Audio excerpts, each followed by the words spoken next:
Welcome to Off the Binge, your ultimate seasonal anime podcast. Each week, we deliver top recommendations, hot takes, and in-depth reviews of the latest episodes from this season's lineup. Join us as we give you your weekly dose of anime coverage. I need to get up. I can't. All right. 20 seconds until you can go, okay? And look, all I'm saying is that Kobe was peak and LeBron is mid. Are you sure that's not the only person who was peak? Welcome, viewers and listeners alike, to our Off the Binge podcast, where you give 6 inches of venom meat to a male VTuber and you rich her up. Where the legend himself says another long-ass ISEKAI title, and we will roll to persuade you all to watch the most fire or trash anime this fall season. For you, I couldn't talk, sorry. For those new to the show, I'm your host, Crash, aka the Hispanic Assassin. There's not much to know about me, guys. I love romance and like ecchi stuff, but I hate Isekai. Yeah, I said it here. That's what you know about me. Hey, chat, it's your boy, the legendary human typhoon, the Latino, your long title Isekai and fantasy reader, a watcher. I got back into Bleach. I'm reading. A big shout out to my boy Roger. I'm not going to talk about that here. I'm going to talk about that on the Anime podcast because we're here is where his anime is at. And I can't wait to talk about binge chilling because I've been having a lot of binge chilling. A big shout out to Memory and Neko. Because of them, I'll watch a awesome fucking Isekai / fantasy series that's fucking amazing to watch and good food and great dub. Can't wait to talk about it. You guys will stay tuned and hear about it. It was one of my most guilty pleasure of enjoyment as hell. But I'm spit it to our man God. How you doing, my guy? I know you got some thoughts. I feel like you just got thrown in a turn wheel of our introduction, I think. Am I just chopped liver? Like, I recommended the show too, but I don't count. I don't recall. I don't remember. My apologies. I was talking about how it was so good. Anyway, light novels, Kurisu, Nate, go. Yo, guys, what's going on? It's Memory here. I'm the most consistent at being inconsistent YouTuber, creator. Thank you guys. I will say this. Thank you guys for coming through to the stream again for what we were going to be watching for the fall. The VOD's doing pretty good once again. Even, yeah, the numbers we did for the stream and just everybody coming through, it was like a success again. So obviously we're going to keep that going, looking into the future. And we also have something also pretty fun planned coming out of the stream in a couple weeks here. We're going to be probably tackling some OPs ending themes from this new season. Yes, we are in a new season, obviously, as you guys can tell. An exciting time, checking out a lot of premieres and whatnot. And I'm curious, excited to see how kind of we're feeling about this season so far. I know we don't have everything, but we have had a lot of stuff come out. So, yeah, Neko, what's up? Hello, hey guys. I'm Neko-chan. I watch everything, everywhere, all at once. And maybe I have to change my title because Memory here is trying to take my title, my true title, being the most consistent with being inconsistent. If you watch my streams, if you know my community, yeah, they get on me about that. I could stream more, but your girl just be busy watching everything. I can't be everywhere all at once sometimes, But no, I'm very happy to be here. It's gonna be very fun to talk about this new season since we didn't get everything, but we did get a certain few things that kind of surprised me, and I bet a lot of things that maybe our other co-hosts and our other friends maybe want to talk about, and maybe you guys, because there's some peak stuff coming out. I won't lie. I do want to say that I'm very happy summer season ended because there's a few animes that I was kind of like dreading to drop, so I'm glad I finished them because now I get to try new stuff for the fall season. Yeah. And like there's been a few that actually has been enjoyable, straight entertaining. There's one I'm like, hey, might be entertained by you. I might drop you in 3. But like so far fall season has been hitting. I do want to start off by saying that like fall season has been nice. There's a few that has fall over, like Gachiakuta, Tougen, Anki, and a few others. But like fall season has been smooth so far, and I like how Grem said before we went recording, saying that it's a lot of Isekai fantasy, and I'm okay with that. It feels like I'm just in my enjoyable mood, and I'm very happy about that. I would agree. Right now. Yeah, you guys are eating good. I won't lie, but also you guys are forgetting this is the season of romance too, guys. I think you guys are not looking out for those. It is. We got some hands. You guys, we got some mid. Yeah, we got some trash. There's some trash. There's some good stuff. You'll see. You'll see probably more into the season. But yeah, I would agree. I think we're all happy for the summer to end because it was very busy. But now we can and chill and like cool down and actually binge things like off the binge is supposed to be. Yeah. I think So I'm what- just afraid of the Yuri Summer Hikaru Died. That's coming out this season. I Please think eat one me, co-host has something to say Mrs. about it. Someone watched it and they had a good time with it, so you'll hear Did- that later. So yeah, look, overall, I'm happy to be here. New season, guys. So let's get into it. This is your go-to seasonal anime podcast where we dive into the best, the worst, and the hidden gems of each anime season. And we're gonna go into our binge chilling, where we either have solo binges, a team binge. Maybe we will have that soon enough. You know, we'll see. I honestly don't have anything specific for you guys because I'm very sporadic of like what I'll binge specifically. I do have things that I have been promising, like a binary movie and another thing, Darker Than Black. So I will get to you guys about that. So don't worry about it. But yeah, no. For me, I got nothing right now. Maybe you'll hear something next week. But I know my co-host here do because apparently Crash has like a bundle of things he's binging. So you want to take that away? Yeah, so first and foremost, Juju Cousin is still a go. I only saw episode 13. They, starting their I guess you want to call it training arc, but they're fighting pretty much like each other. They're having like this crossover like training with like the schools or whatever. So I'm still on that. Relatively, it's going slow, but the goal is to go ahead and progress with that. The reason why it's going so slow, however, is because I'm also binge chilling 2 other animes. I would like to talk a lot of smack about a lot of streaming sites, but that's not what we're here about today, ladies and gentlemen. Here, I'm about to talk about how it hurts my heart that I can't, legally watch Mysterious Girlfriend X, because that's one of my top 10 romance animes of all time. I was really feeling nostalgic one night, and I was on Discord. I'm like, damn, you know what? Let me go look it up. Didn't have it. I wanted to watch it. I'm like, shoot, what else can I watch? And I don't know what it was, but something told me, hey, Crash, start rewatching a certain magical index, because that has one of the best OPs, hands down, top 10 always. It's on my like playlist for YouTube since like so long ago since it released. Saw the first 2 episodes. The goal is I'm going to watch that and Railgun, excuse me. I would like to watch in chronological order. That would mean I have to watch Railgun first, but unfortunately I do not. I need to watch Index first because you already know.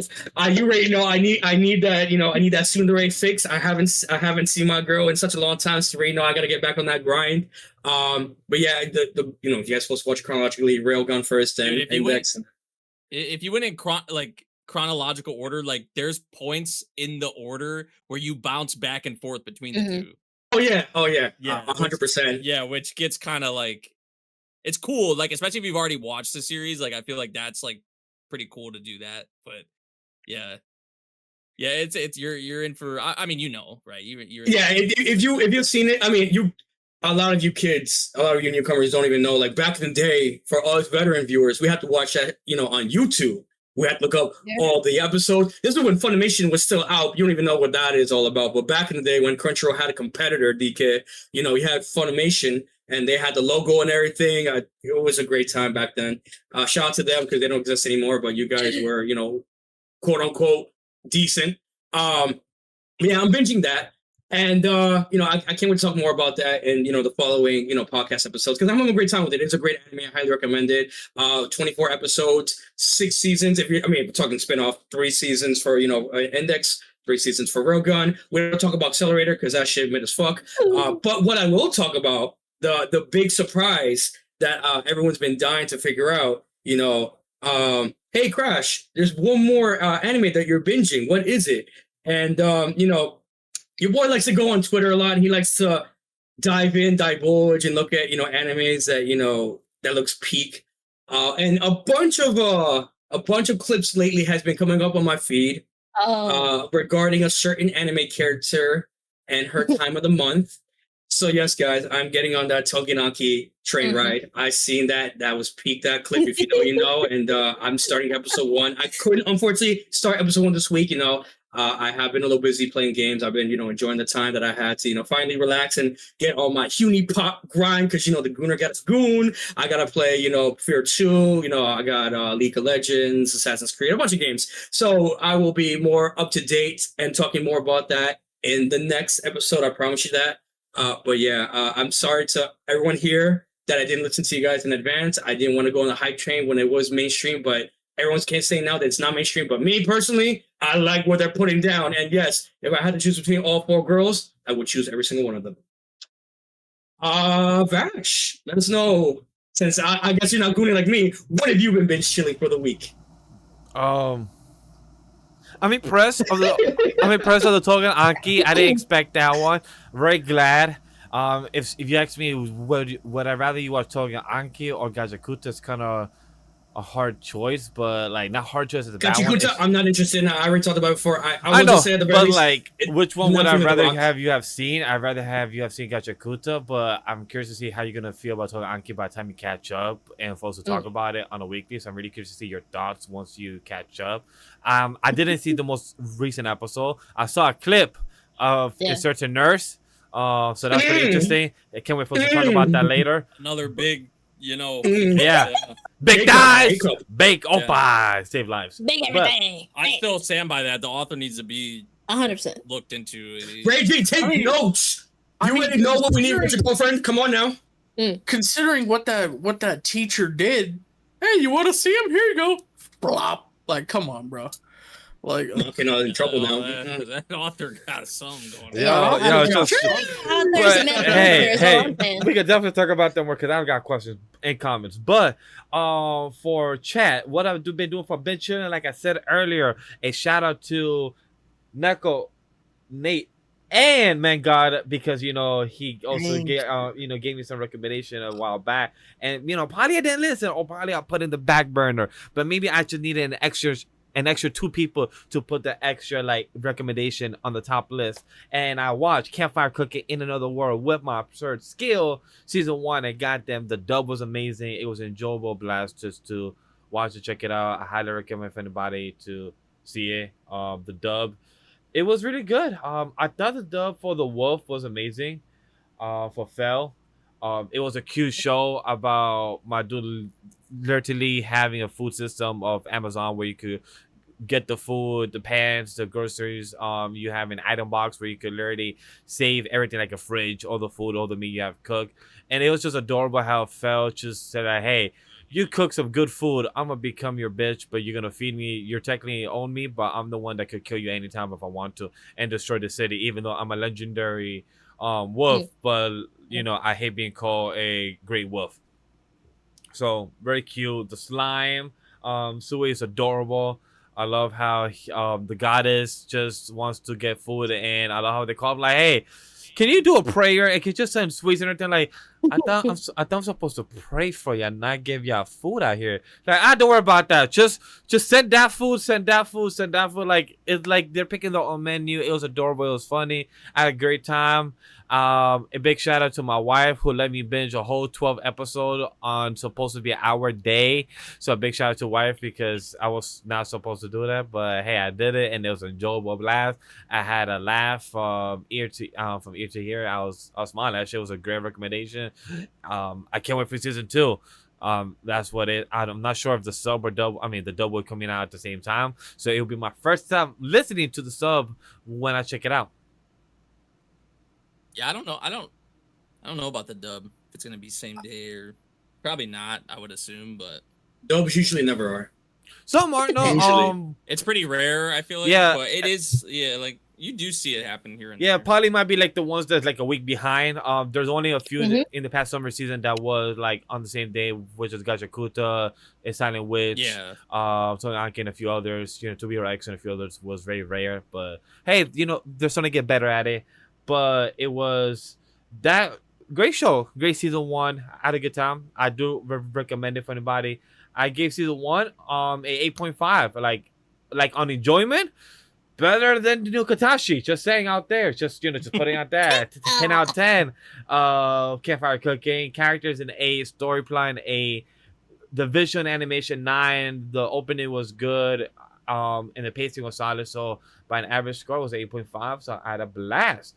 The next one I want to line up to, which is Zombieland Saga episode 1. And Zombieland Saga, I watched episode 1 with Neko. She told me she wants me to put it on. I didn't know it was 24 episodes. With season 1 and 2, 12 episodes each.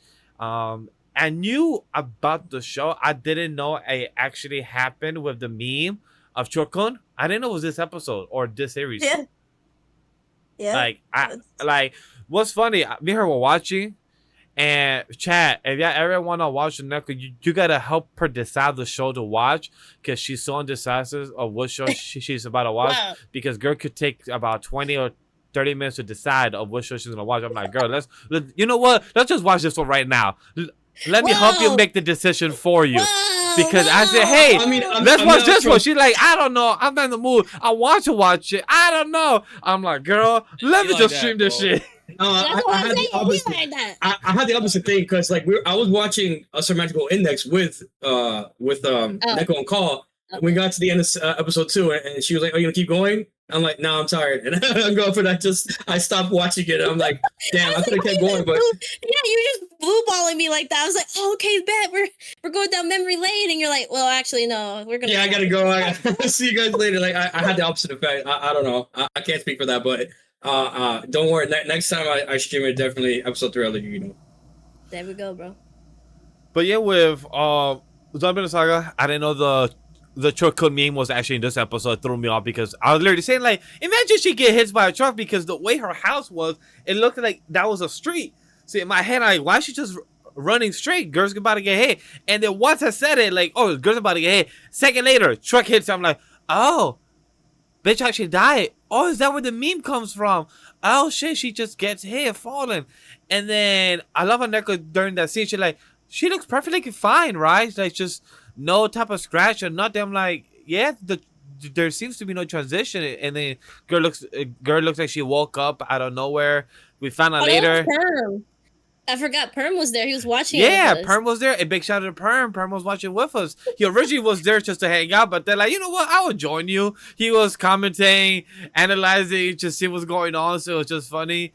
And by the end of the episode, big spoiler for anybody that has not seen it or don't know the concept like me, they're fucking zombies. And they died, and after 100 years of being zombie, you get your consciousness and you have a conscience, and now you're about to be idols, and you're about to change the game after 100 years of being dead, and you don't remember your past life. So it kind of threw me off a bit, because I didn't know this was the type of direction we were heading in the show, honestly.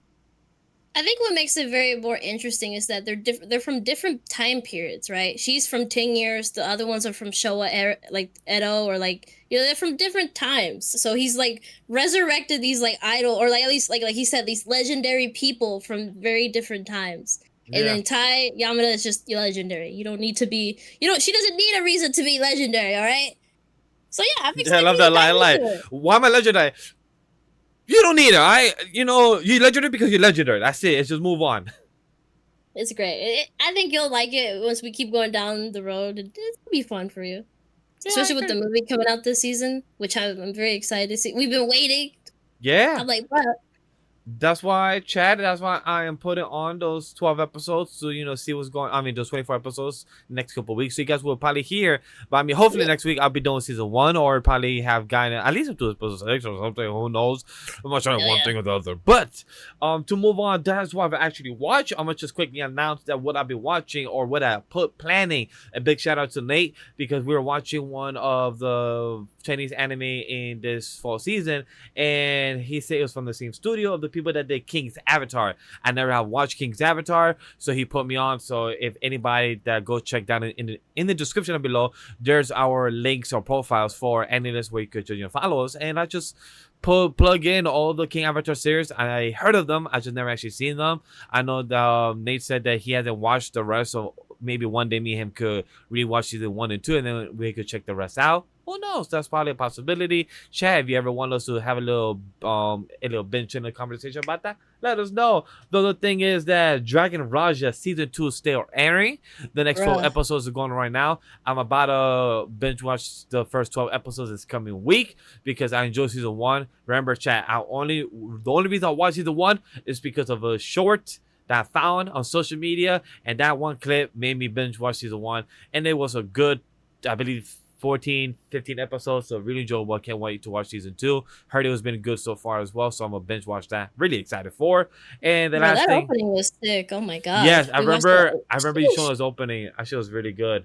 And the last thing is that by the week 3 chat or week 4, I will have a Chainsaw Man season 1 review because I have read the manga of part 1. I just haven't watched the season 1, and we will be having the guest voice actor of the dub on the anime podcast on the end of the month. So stay tuned for that as well. So if you guys want to hear a interview from Ryan.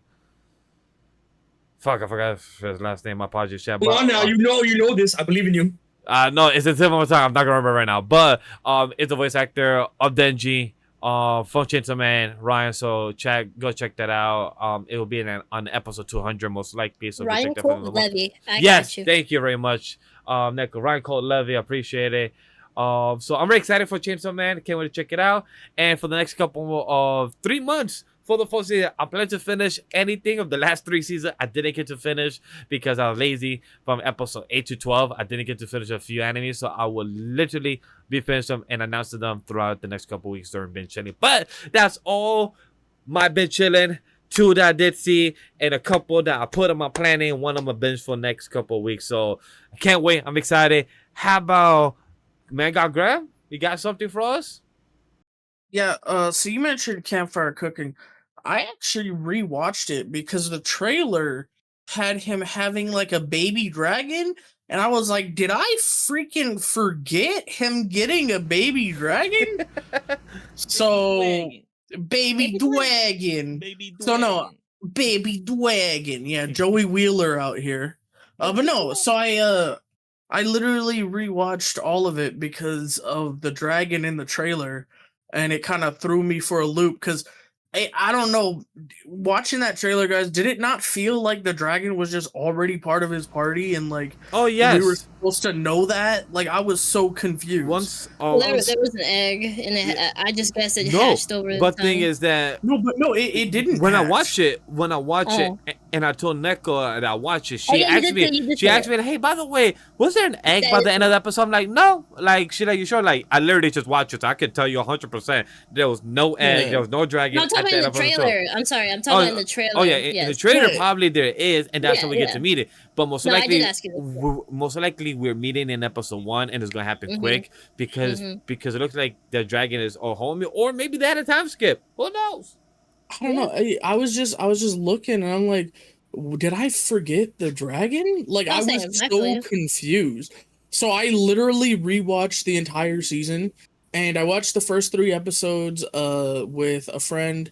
I watched them subbed, and then to catch up, I was playing games with said friend, and I just had it on my other monitor on dub. So I actually did watch the dub for most of it. Oh nice. For most of my rewatch. I did see you playing the games. I was going to Yeah. join in.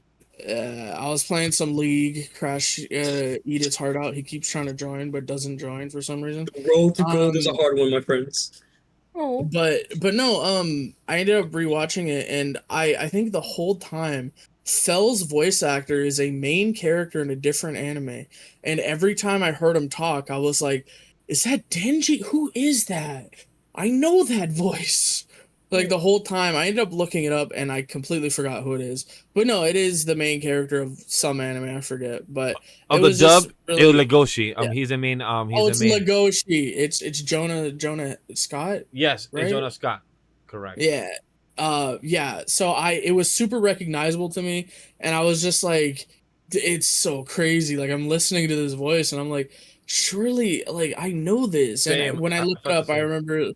I remember looking it up and seeing it was Jonah Scott, and I'm like, oh, it's Legoshi, and so that was fun. It kind of fits. It That's that. And if you've ever just shout out to Jonah's like Twitch, he has a whole Yes. furry suit and everything. Yes. He really Wait, loves- what? He really, I didn't yeah. know. He really dives into the whole furry character. It's great. It's because they make fun of him for voicing. Yeah. It started For with Legoshi, and then Yeah. it started with Phil, and then other characters, and he's like, He's "What just do you always call the it?" big furry guy. Yeah, so, so- I have to yeah. see his lineup. Hold It's it so up funny, because I dude. have I it love here.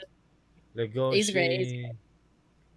So that community, and even his friends make fun of him for it. yeah, so they And commissioned a Katakuri, furry he suit also for has a him. fur.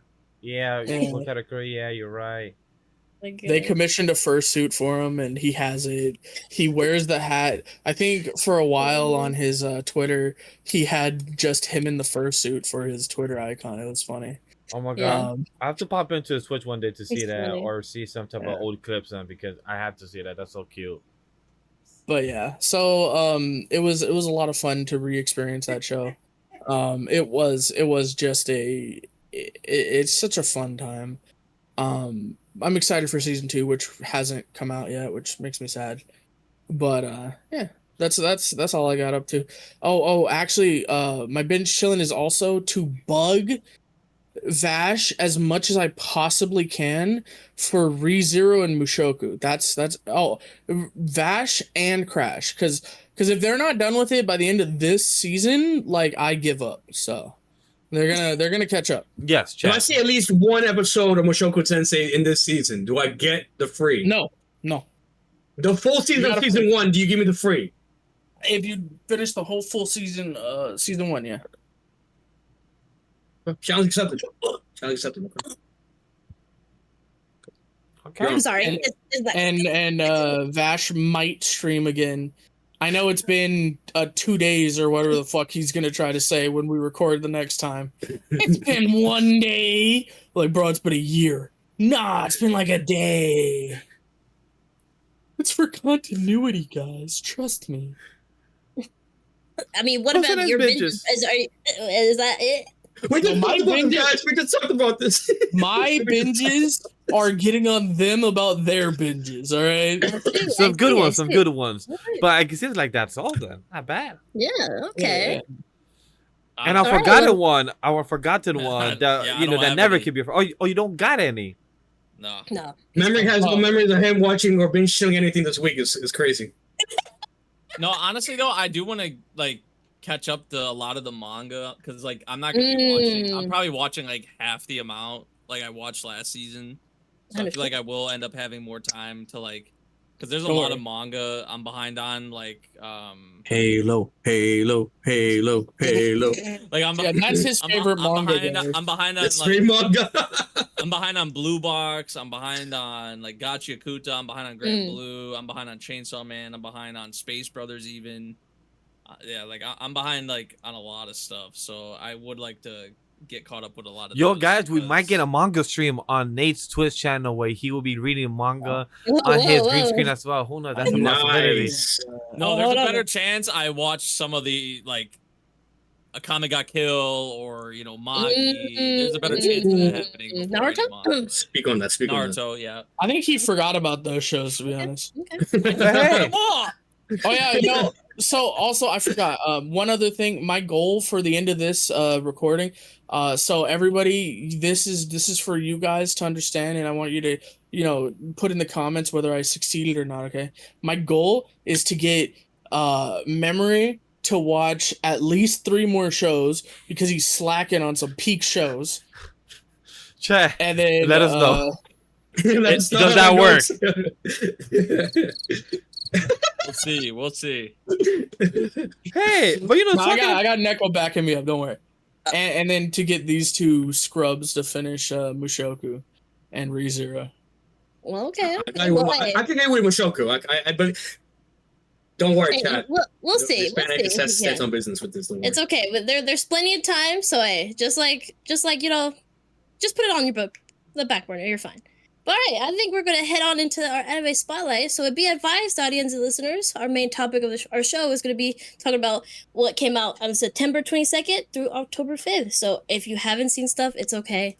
Don't worry. This is just a free ball. We're gonna talk about things that maybe interested us as the first impressions. So yeah, join us on what you're gonna hear for today. So we're gonna head on into our shonen in action. Did anything come out that kind of like was a good first impression for you guys? Tougen Anki, can we just speak about? God damn, the nurse. Anyways, so I'm gonna catch up. Don't worry. Right, but so you didn't even watch episode 1 yet. I thought you just said. I have a whole clip on my Twitter, a minute and 30 seconds. That's literally all I needed. Everything else that's came out, the blonde girl, I don't even know her name. That was a whole thing too. I know the other characters you guys are talking about. Somebody else had bigger boobies than the other previous character with that. But I don't know what it was with this nurse. What she spoke the most craziest shit you could ever say it, bro. This anime this year alone has been saying some of the most wildest shit in my life. Never on God would I ever show this to a child, on God. But yet here it is to watch on Crunchyroll, and well, you already know. I gotta know what happens when the time of the month ends, ladies and gentlemen. So stay tuned for next week. The Hispanic Gooner stands on business. And I mean, we briefly said it earlier, but the freaking author needs to be like, I haven't even watched the episode yet, but I've saw the clips and I'm just like, Yeah, same. okay, another one got introduced, of course, and I mean, she was even going way more wild than any of the other girls. Like, if we thought that girl with the one dude, you know, how she'd be taking care of him and shit, we thought that was something, like, she ain't got shit on this girl, apparently. Yeah, like, I agree with Nate here that I haven't seen the episode myself as well. She did just flop them out and said, hey, you're not to touch them and everything. But the thing that got me interested is that the reason she did it is not just because she was, you know, kind of freeballing and doing whatever she wanted. She was having her choice or perspective of freedom and being wild because you don't know how long you get to live your life. Mary is her name. You have a short lifespan because of the type of blood you have. You're in a kinship, and while the boy was, you know, walking away, she said, like, you should use this opportunity, like the one shot, one chance, one opportunity is what you got. Don't miss your chance. So, like, I see her perspective. Of course, I like that. I like that a lot. But of course, this author uses that as a gag. There's so many other things you could choose. Let him cook. In your life and your last moments. You know, like, let him cook.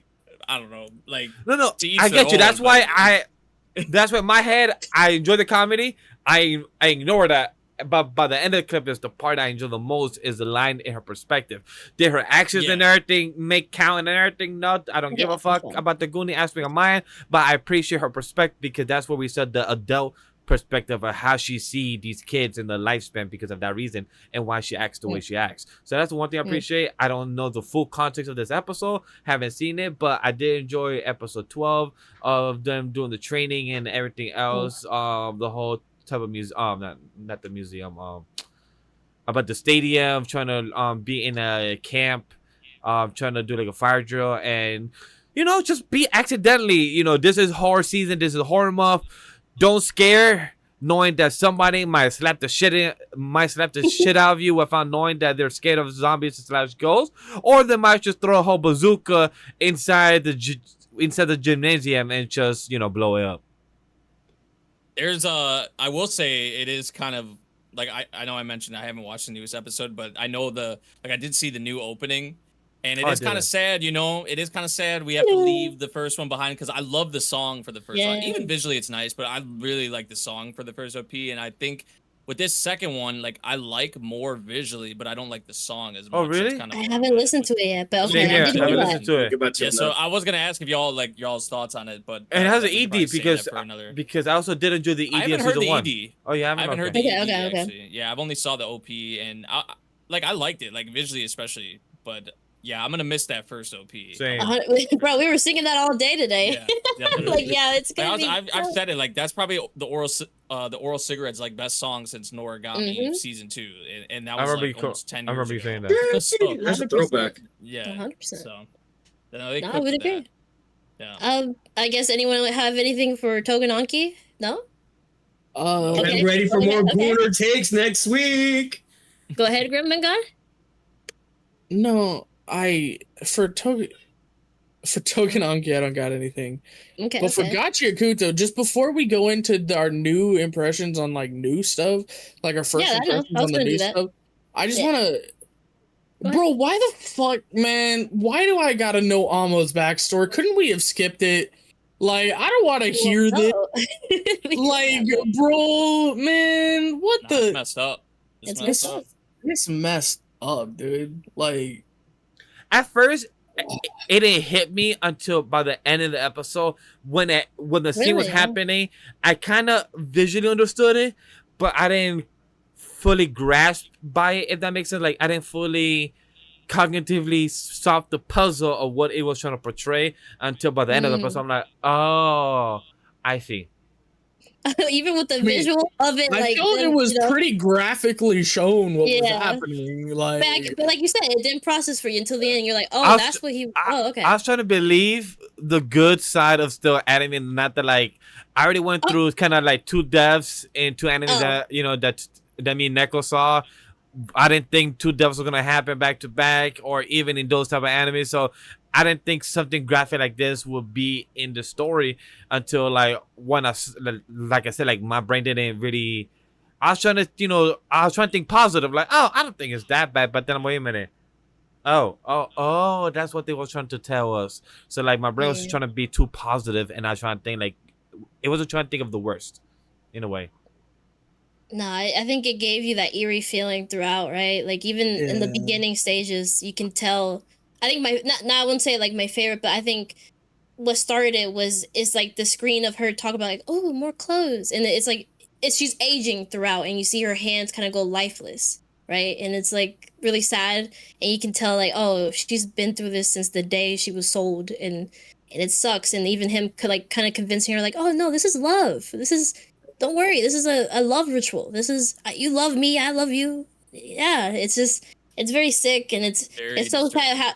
Very disturbing. I think a lot of people were like, I think because we have another friend who has like read it, and it didn't get as visually shown in the manga, which they added that scene with like the childhood, like, you know, crayon penciling of like showing you, and you're like, oh, this is just disgusting. That, and you feel, I honestly did feel sick seeing that part. I already was feeling sick before, but seeing that, I was like, this so sucks for Amo. And then I get, and it makes sense what even like Rudo was saying to her, like, hey, let's try to learn to reconnect with others without hitting and like, you know, having these situations, because, you know, she's been abused her whole life and much more. So it sucks. It does suck. She views love in such a twisted way, and I hope she can like heal and see love in such a different way. heal much- because like, sorry, I interrupted you.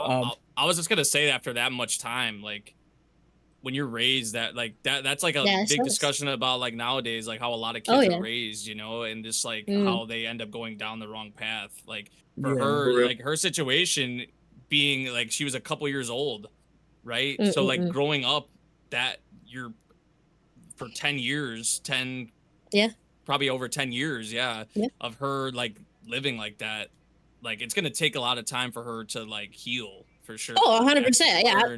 What real love is, and just a lot of other like emotions and feelings as well. It's really like she's the most tragic character. Like her story is like the most like disturbing, tragic, probably thing I could think of, like in comparison to like the other characters. Like it's worse than Takobi Original Sin, as someone who has not watched. I'm saying in this series. Oh, okay. I was about to say.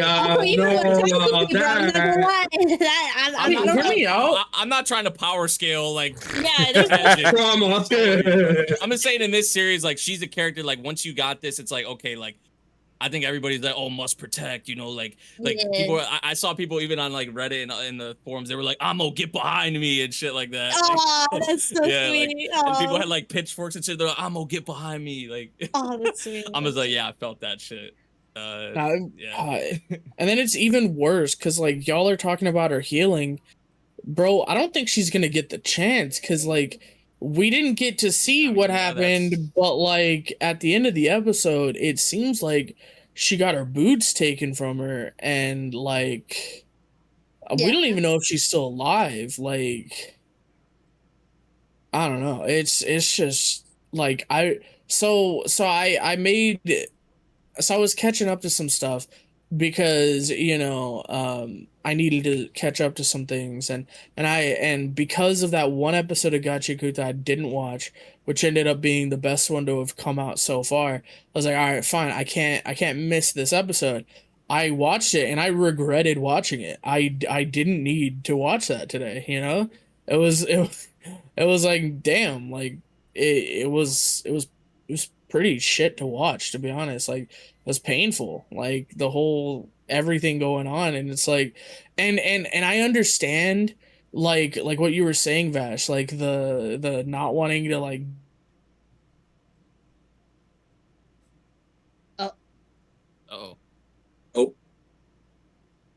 I'm here. I'm here. Not wanting to. Not wanting to. Not wanting Not to. wanting to. Not Not wanting wanting to. to. Not wanting to. Okay, I thought he could come Did it back or up. what was going? I wanted to like Oh. believe it, What? right? I didn't. Oh. Am I here? Hello? Yeah, you're back. Hello? You're back now. You're back now. What- So, what- He's having not technical wanting to, difficulties. I'm having technical difficulties. I'm like, what's going No, on? because I was talking, bro, and like I don't Like, why see do no they keep bars going repeating down. So yeah, Keep it- I'm like, hello, I'm here, guy. No, but like not wanting to. Start from there. not wanting to like believe like what we had like not wanting We're to single. like. Well, I mean, we hadn't seen it yet, right? Like we Kinda- were. It was kind of hoping that like it wasn't what it like. what, yeah, the what feeling it you had seemed it like, was, yeah, like right? you had And that I was eerie like, feeling that vibe, and it's like like, right, your headcanon's like, I don't want it to be that. yeah, I don't want it You to just be gotta what hold what it out, yeah. what it is, right? And you're holding out that hope, and then the drawing started, and it made it explicit. I felt it made it like explicitly clear what was going on, and then even worse, they showed her after the fact, and just like, oh damn, like we're just doing that now, and it's like, well, I didn't need to watch that today, you know, I like Yeah. it was pain. I do agree. It was a tough episode. No, it definitely was. I think because I don't know, from the beginning, that scene I'm explaining with her saying, "Oh, toy," it was telling you in that way too what was happening, and I was like, "Oh, okay." And then having it coming back again with him talk about the ritual and then seeing the fact, I'm like, "Okay, well, that is pain. Thanks, man." Yeah. Yeah, so I mean, yeah, I don't know. I like this is a good progression for Ruto too, because he understood like, oh, I did mess up, because what he learned last week, right? He was like, oh, I need to calm down with my emotions, and especially with someone who's been, you know, in pain and gone through such a life, and I was like bashing her, which is not forgivable what she was doing to them though, right? Oh, it's not. But like he Yeah. in the same way, it wasn't right for him to do what he did, even though in hindsight you would think, no, I'm right for doing this, but. Yeah, She's going I don't know, it comes overboard. like- She's going overboard with Yeah. the, you know, the 5 type of knockout hits. You know, like the 1-2, sure, Yeah. that's right. But the Yeah. 6, 5 one, I'm like, my G, you gotta let her go a bit. Like she's bleeding out, Yeah. tooth out the mouth and everything. You gotta, you know, put it a bit, you know, a bit on the brake of the pedal. But also the thing with the angels too, and the guy that I was kind of thinking, I'm like, are they actually good guys? But they killed, like, you know, the mask guy that was like in the up there with like the spear, and they killed Recto and like did all this stuff. And I don't know, I don't want to say good guys for sure, but I'm like, they gave her the boots and said, oh, you are more worthy of the series of this, like, boots. Like you need these more, and you're like worthy of it. You can have these for a temporary time until you finally aren't, I guess, needing them, or like aren't needed for them. So I don't know. I was kind of thinking, like, are they good? Why are they collecting these things? And like, I don't know. I feel like we're gonna come back to that and be like, oh, they actually weren't that bad, or they are doing something bad. I don't know. That was my mini thoughts about those little angel guys. But yeah, no, okay. Well, if no one else has anything about Gachiakuta, for action, I No. think I just want to bring up Cat's Eye. That was a really interesting premiere Oh. to a really older show, which I've never fully seen. I just know about it. So it was fun. I liked it. Have you seen episode 2? No, I did not see episode 2. I Only haven't one. seen episode 2 yet either, but I do want to say Cat's Eye is good. I do recommend it. Anybody wants to go watch it. I saw with Wifey. The way I told Wifey, hey, want to watch it with me? Because it's like the Charlie Angels is how I felt it was. I don't know if you want to agree with me, Neko, on that one, but I felt like it was the Charlie Angel vibes. We have the 3 girl, and the girl, instead of having like a manager that's a guy that is talking to the machine, but you have the guy that is literally a cop, and he's getting fooled by the 3 girls that literally has the same restaurant called Cat's Eye, and he is not, and he's that gullible to think like, you're not gonna put two together. Yeah, 3 but look, girls. it's a Phantom Thief series. You know, they never can see the clues in front of their faces. You know, the coincidences. Isn't one of the detectives or the cops dating one of the girls? If Yeah. I read the synopsis correctly. They're going on a date, yes. That's wild.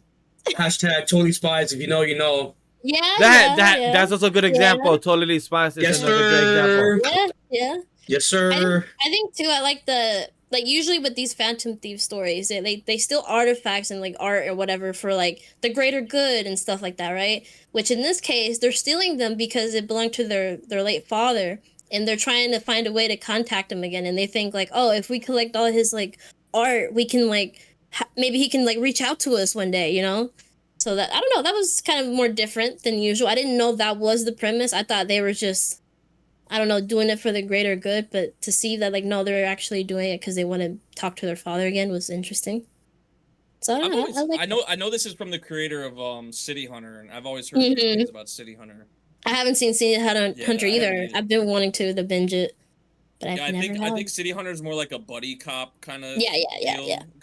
So this one's a bit different, but yeah, I'm curious also the comparison between this and the like Cat's Eye and the older series, like how it kind of the style they're going for now, like how it kind of differs. Because I know is this a remake? Yes, there's a remake. Because the first one is 36 episodes, but from what I remember, this was made in 1983. So this was almost a good 30-something years ago plus.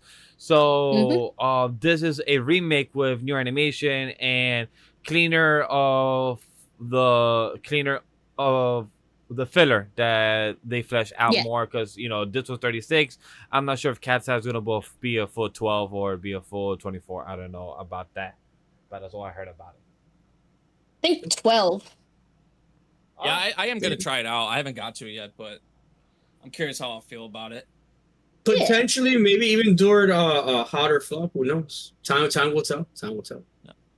Yeah. Spy Family. Yeah. Can I speak on this real quick? Go ahead. Okay, buddy. I feel like the first season was peak. I feel like a lot of people fell in love with like Lloyd and with especially Yor as an assassin. I give her the pass. Anya, it's always been a hit or miss with her, even with the Crunchyroll wars, like, you know, who needs to save, and everyone always votes for Anya. I feel like she's cool. I don't think she's anything crazy, but, you know, she's a nice, you know, character to be around. The second season definitely went down a bit. It wasn't as great as the first season, right? I went to go see the movie personally with some close friends. I liked it a lot. Again, it was in the like same level of season 2, like nothing too crazy, but it was a nice like. It was an entertaining movie to say at least. It wasn't worth a waste of time.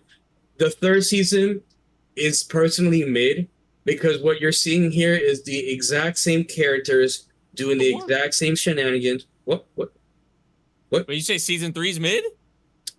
I feel like you're getting the exact same characters doing the exact same shit. Nothing's changing. Me personally, I have unfortunately saw a huge spoiler for the manga coming up, which I don't know if that's gonna come up in this end of season 3 or in the future. But now that I know said spoiler, I'm kind of in the position where I'm like, I kind of don't care what happens from here on out until I see said spoiler. I don't know what they could do to kind of be like, oh yeah, like let's like, you know, I'm so excited. Like, we get it. Yor is gonna be one of the best assassin females leads of all time right now. We get it. Fucking Lloyd is like, you know, the OG GOAT. Yes, this season 3 is about his origin story, and personally, I could honestly care less, because as someone who has watched James Bond in the past, like, there's nothing that I haven't seen with James Bond that is going to make me be like, yeah, Lloyd has a better origin story. Okay, cool. Maybe he was an orphan, or maybe, you know, he had a family and was taken away, and that's how he was able to become like a secret agent. I personally don't really care right now. It's kind of like, it's there, and I'm watching it from beginning to end, kind of where I'm at. But me personally, from what I've seen for the first episode, like, it was funny, it was cool, but it was nothing where I'm like, like originality or music, or it's kind of the same old shit. I'm kind of like, damn. Unfortunately, I'm gonna have to say mid. Until I see some new shit, mid. I mean, the first episode, yeah, it wasn't anything crazy. I feel like the scenes I did enjoy the most in this episode really were from Fiona and Frankie. Yeah, my boy the Rizzler. My boy the Rizzler. Seeing them like dressed up like in like with disguise, boyfriend, girlfriend, and they were acting like they were like a thing. And then she was like, I swear, if this is like some of your like desire like bleeding into this, I'm gonna kill you. I'm gonna shoot you. Yeah, she was like, I'm gonna kill you on sight, like when it's all said and done. And then Frankie's like, no. And then in his head he was like, oh, I won't say it wasn't 0%. Like, you know. So that I think like that was definitely the content I enjoyed. Obviously Fiona was like freaking badass. in the episode as well. Damn thighs though, what they do? I don't know if it was that content or if it was like the content we had in the first half of the episode, because like the first half was just us kind of getting reacquainted with the characters. I feel like because we saw Lloyd fighting some dude in a freaking like Gundam. We got Gundam and Spy Experiment points. Yeah, it was like a loader or something. They were fighting each other, and I'm just like, bro, like this is what we're doing right now, like really. Yeah. Anya's reactions to it were kind of funny though. I will say, like she was like, oh, like she was like, I saved the world, but who's gonna save me from like, homework? Yeah, that, and then Papa, she was like Papa's like having a tank battle or something right now. Or, yeah, so there was that, but I don't know if it was that content or the content with Fiona and Frankie, but apparently there was like, I don't know if this is like directly from the manga, but some people were saying something about like one shots or something that were like adapted in this episode. Or Yes, like with the The manga, Frankie. Sometimes the story has like 0.1 or 0.5 side stories, Yeah. so they Mhm. get Yeah, adapted or have little bit of inserts of where they could find in between where there's like side missions, and that's inserted. Yeah. Yeah, So that was that the was something Frankie I stuff. saw. Oh yeah, that was something I saw with this because it did feel kind of like off on its own, you know, like it didn't really feel all like that connected in terms of like kind of what we had with this. But I did it. I mean, it ended up being the stuff I enjoyed the most with this episode. Also, another thing that I thought was really cool with season 3 coming back is the opening is actually like visually like the song was a vibe, but visually it really stood out to me, and like I think it was really cool that the director of One Punch Man season 1, Space Dandy, Sunny Boy, he actually handled like the visuals, like the direction and all that for the opening of the new season of Spy Family. So I Ooh, thought that was really cool. I can't wait to I watch think that's that something- next week. Yeah, like stylistically, I feel like it's really nice. I feel like that has been a common thing with Spy Family. Is like I feel like usually as a package, like the OPs are pretty good. So like that Bump of Chicken one like, Yes. from before, I really enjoyed. Yes. So yeah, those usually be hitting. But yeah, it was a solid episode. Nothing like too crazy, but you know, I'm not gonna sit here and write off this season as mid. You know, like it's episode 1. I could see if Crash said that for this episode. That you know that could be valid, but yeah. I think the thing that always gets brought up with this series is like, or what people want, I guess, is you know progression between Lloyd and Yor, right? Like Yep. that's what people want to see. Not even that. I want to see Desmond and his son, bro. I want to see Operation Strict Strike get completed, bro. Like what the fate of the world bends on this family's That's true, shoulders. the Like fate of the going. nation. Where's that going? He's literally put this job on himself. Like, where's the progress in that? Like, that's the You reason guys why. did not see the movie. Clearly, it shows because it was clearly explained in the The movie movie what was a went side down. story. But it was technically canon because now we know officially that he does love Yor. But you know, we're not gonna speak about that. That's a whole other thing. But, So, what's like, my, for example, what's my, that's what's your why- view on that? That's why, like myself, I haven't watched season 1 and 2 and 3. Don't plan to, just haven't had the time, and just it's a lot of homework. Like when it comes to the manga, I only read up to chapter 68. I asked Memory off air, have they passed the cruise arc? Because that's where I'm at in the manga. He said that's season 2. So I'm like, okay, cool. So they're past where I am in the manga, and that means the anime is past me. Do I plan to watch it one day? Yes. I did watch season 1 like 2-3 episodes years ago during the beginning of the pandemic, but I just haven't rushed it because I did read it.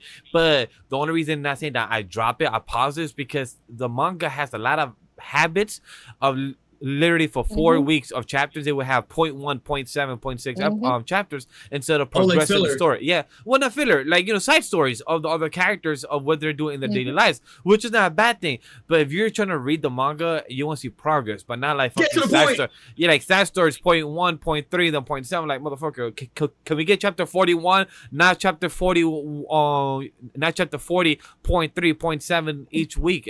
It gets a bit exhausting. So that's why I pause it. I don't know what chapter they're on now. They probably must be on chapter 100 or 120 at least. But I'm glad the story's progress in some way.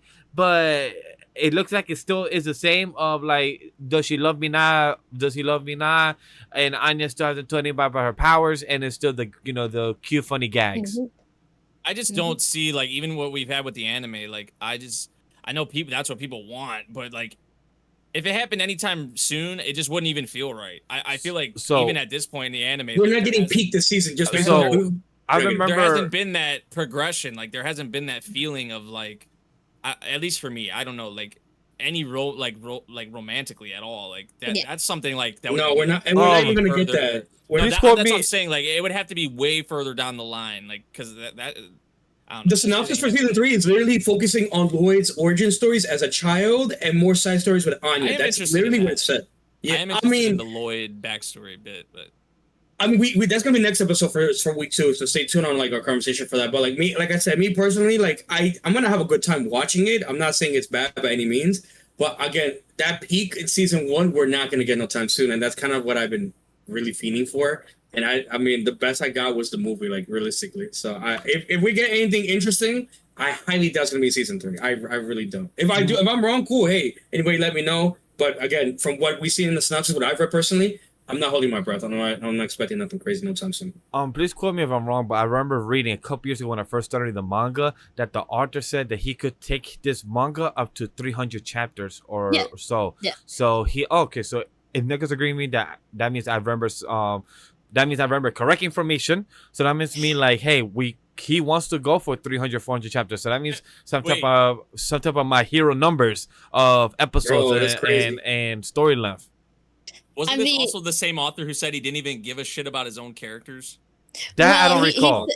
I think he was just saying that at the beginning he did it until it got popular, and then he locked in. Yeah, Yes. he didn't even care about Yes. the characters he was writing. Yes, he said So- something like that. Yes, I recall. No, it doesn't I So ever. it's remember like- but that. yeah. I was like, what? Like it's okay. I think he cared, but he was just like, I'm just writing this. So that's why I think that's the problem. Why there's no progression. I think lately in the manga there's been progression, and that's what's been kind of irking me since last season. I'm like, dude, I need more of like of course, I would love more of the romance between Yor and Lloyd, but just also just the reveal, at least finally, of Anya. I think we've been far in these episodes or chapters that we gotta at least know about Anya's situation now, and so we can get more of a deeper bond where they can work together. I don't know. I need more progress like that. And you Agreed. guys, That like would you guys unlock- said, the mission. That would unlock a lot. Yeah. 100%. So Yeah. I would just say this season with Lloyd's backstory is really good. During season 2, this backstory was coming out, and it actually was like reflecting a lot on like stuff that was happening in season 2, which was really cool to read while also watching season 2, because Lloyd is a very interesting character, and I don't know, his backstory is really well done, and I think the opening shows you a lot of that with the kind of like there's a lot of cool things that is going to come in the season. I still feel irritated just with the author sometimes with some story beats, but overall I do love Spy Family. It's just it's not, like, I would agree with Crash, it just isn't the same as season 1, and I don't, Mad as fuck. the current chapters have been interesting. I think have been getting progression, but I hope the author doesn't do the habit like Vash, you were talking about, to like do something like a good progression, then stop for a few minutes and then do it again. I'm like, no, let's start from here and finally get to progression, because you can't keep carrying this on forever, bro. Like, we need to stop. We're getting to the juicy parts in the story finally, so come on, let's do it. I think that's my only gripe, but I think season 3 will be fun. I think you guys would enjoy the backstory and everything.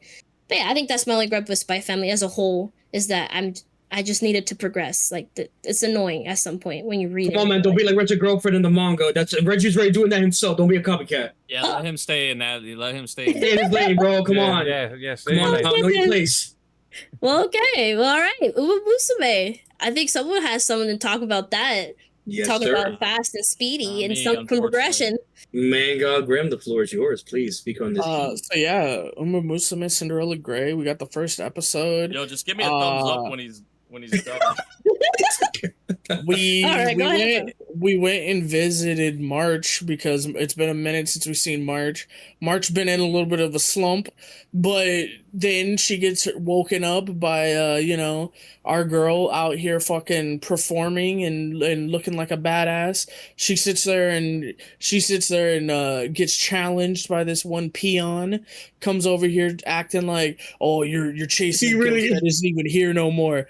And then out of nowhere, she fucking smokes him and says, nah, it ain't no ghost. I'ma get there. I'm gonna get there and I'm gonna beat her because I'm chasing after a real person. Unlike you, you're chasing after me. You'll never catch up to me because I got a higher goal than you. I got more aspirations, which is really nice. and then we finally get to go back to Oguri and see what Oguri's up to.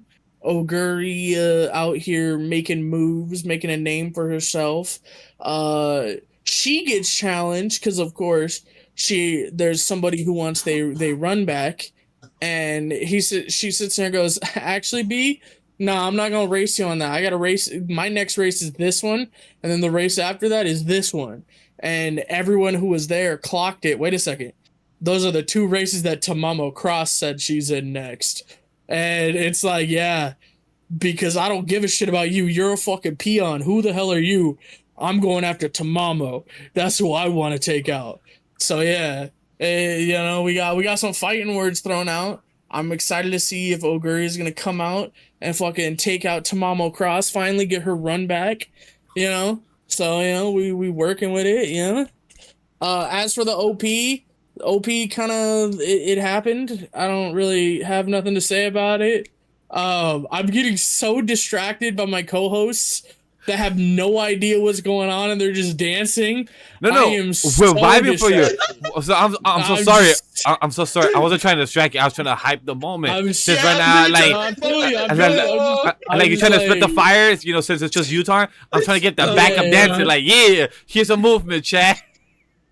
But yeah, no, I'm really excited for it. I'm always excited for more Oguri. Oguri's gonna come out and start racing on fools, beating them.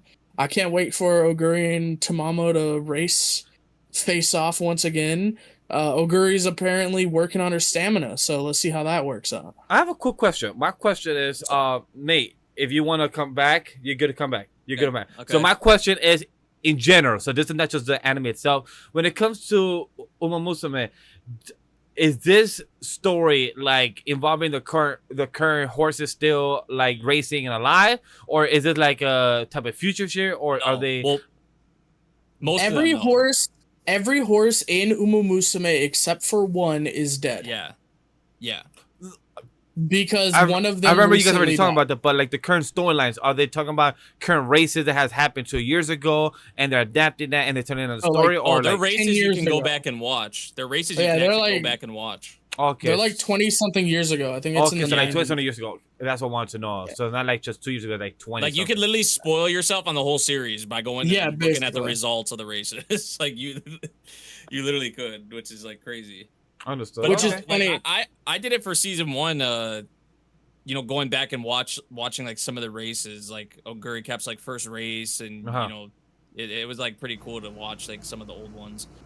So yeah, I think the one thing that like for like Umamusume that I will say is like there's this one figure that is like the best racer, and her name Symboli Rudolph, right? And if you pay attention in the series, Symboli Rudolph was racing 10 years before any of the other Umamusume in the entirety of the series. So she's like a figurehead. She's like the leader of the student council. She ain't been racing for decades. That's like the difference in time periods.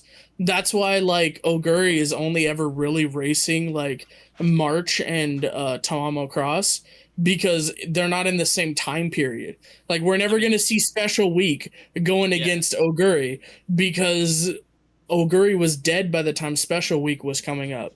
So like it's like that type of like thing. Yeah, you see like, Symboli Rudolph in the first season, and you see her in Cinderella Gray. Yeah, she's always there, but she's like the relic of the past generation.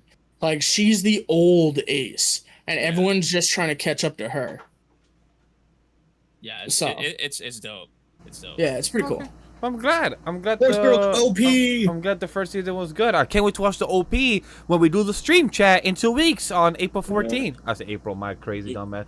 October 14th. Oh my god! Please don't make me older already, bro. October 14th, chat, is when we're doing our stream of openings endings. So I can't wait to watch these shows that I'm not watching, to check out the opening and just comment at them and be totally wrong on the storyline. So My Hero Academia. My Hero Macadamia nuts.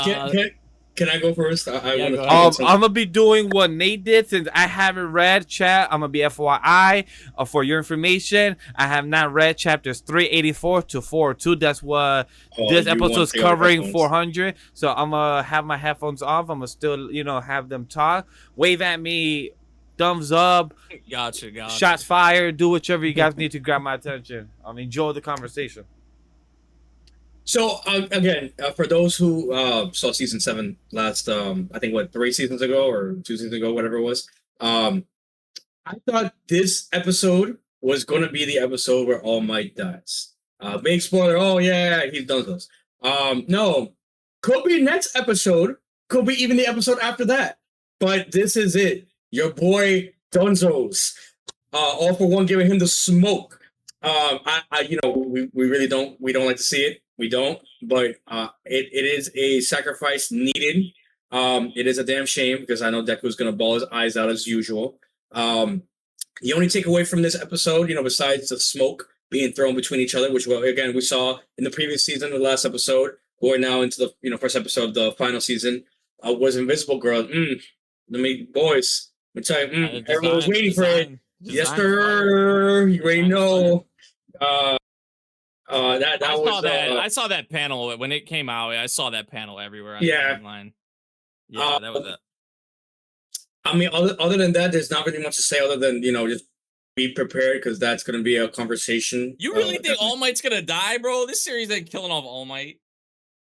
You don't think he's gonna pass away? I think he's done. I think it's clear. Unless you mean it's like the death of just him like fighting ever again, or like.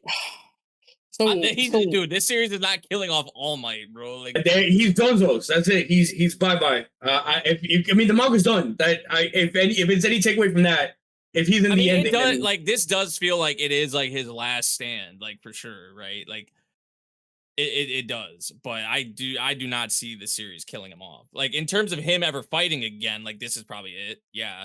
But like I don't know. I do feel like the whole like armored thing. Especially how he uses like a lot of the other Hercules quirks. Yeah, like I really actually kind of dig that. Like seeing him incorporate a lot of their different quirks. His students' powers and quirks. Yeah. He even used freaking Minatas. Like I was like, bro, like you're really out here using Minatas, bro. Like crazy. But let him cook because now he has a new potential ally help him out. Which I didn't expect to come out at all. Stain is, if you really think about it, that like if you're going back to Vigilantes and the OG, like the origins, that's how he came to be. Like, oh, I have to go. Like, he had Knuckle Duster putting him on business, and now he pursued from him to then All Might. Like, you know what? I'm going after the wrong targets. From that point onwards, and now like where we at the very end of the season, where it's like, yeah, now we're gonna fight side by side. Like, I didn't expect it. I didn't think it. Yeah, I didn't really either. But when he showed, dude, whenever I see Stain, bro, I just get it. They had a little flashback of him in this freaking episode too. I'm just like, bro, like that's my fucking goat, dude.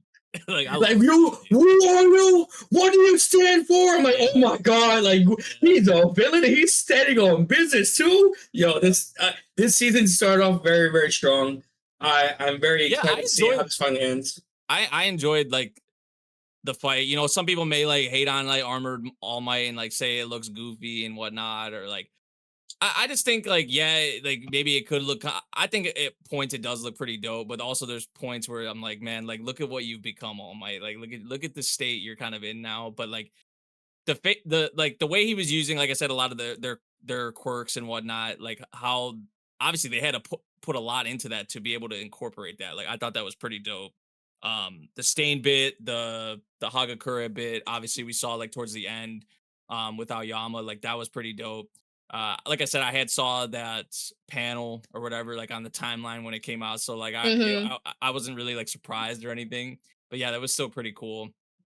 But yeah, this was a good way. They kind of throw you right back into it. I mean, they did give you a little bit of like recap. It was like a couple minutes at the beginning of the episode, but otherwise like you really just kind of jump right back into it. And I was watching in silence. I know you guys were watching me in the Discord watching it, but I was silent because I thought this was it. Like this is gonna be like hey, we're starting off like with some crazy plot twist. So I was like I didn't want to cry, but I was ready to like shed tears just in case like shit went down. But it's a solid 9 out of 10 so far. I don't have any complaints. My Hero Academia has always been like a hit or miss, but it is a very popular shoujin and it shows. So hey, I really can't see how it ends.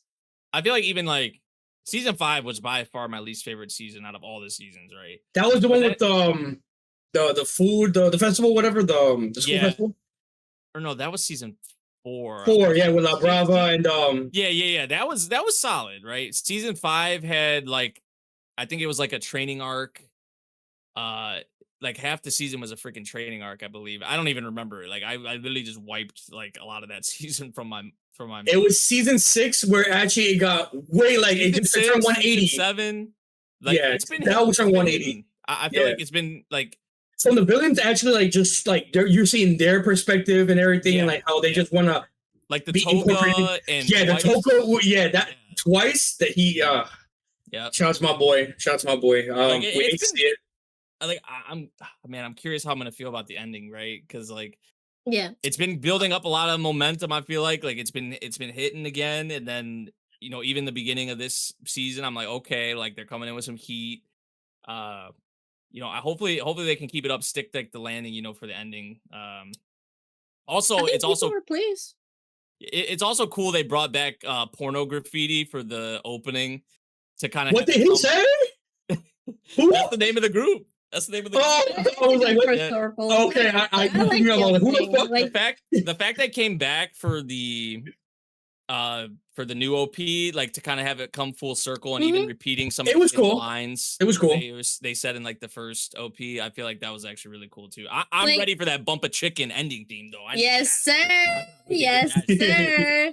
Bro. But no, I think I agree with the opening, dude. I think I saw people were like, "Oh, it's too slow," but I mean, bro, it fits the finale. It fits. Like this is like I liked it. to come full circle, and just even with the visuals it was showing, apparently had spoilers, but I wouldn't know. I haven't read it, so I only know of like the ending really. But otherwise, I really liked it. I kind of almost was getting emotional while I was watching it. I was up really late, so maybe that was a part of it. But I liked it a lot. That was a really good like.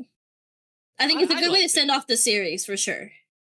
I think people just like some people's complaints were like, oh, like this is the last season and that's what you're coming in with, right? Like they wanted to be like the most like crazy, right? No, like no, this is a sentimental ending. Like this is like ending, and especially with the stuff is going into. I'm like, come on, bro. I don't need something like a medal or no. I need something like what they were saying. Dude. Yeah.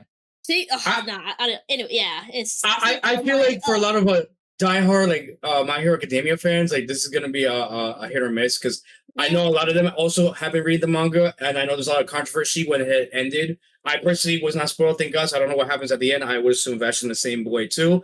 But for some that don't like how it ended, I'm worried that they're gonna go crazy, talk their shit online, like I hope that they change the ending for the anime and anything like that. Me personally, like again, from season 6 and onwards, it has been nothing but peak. I have it at like 9 out of 10 since season 6 and onwards. So I've been happy with it. I'm pretty sure it's gonna end well. I don't see how they could fumble at all. But I mean, like right now, all we're seeing is some crazy action, crazy fights.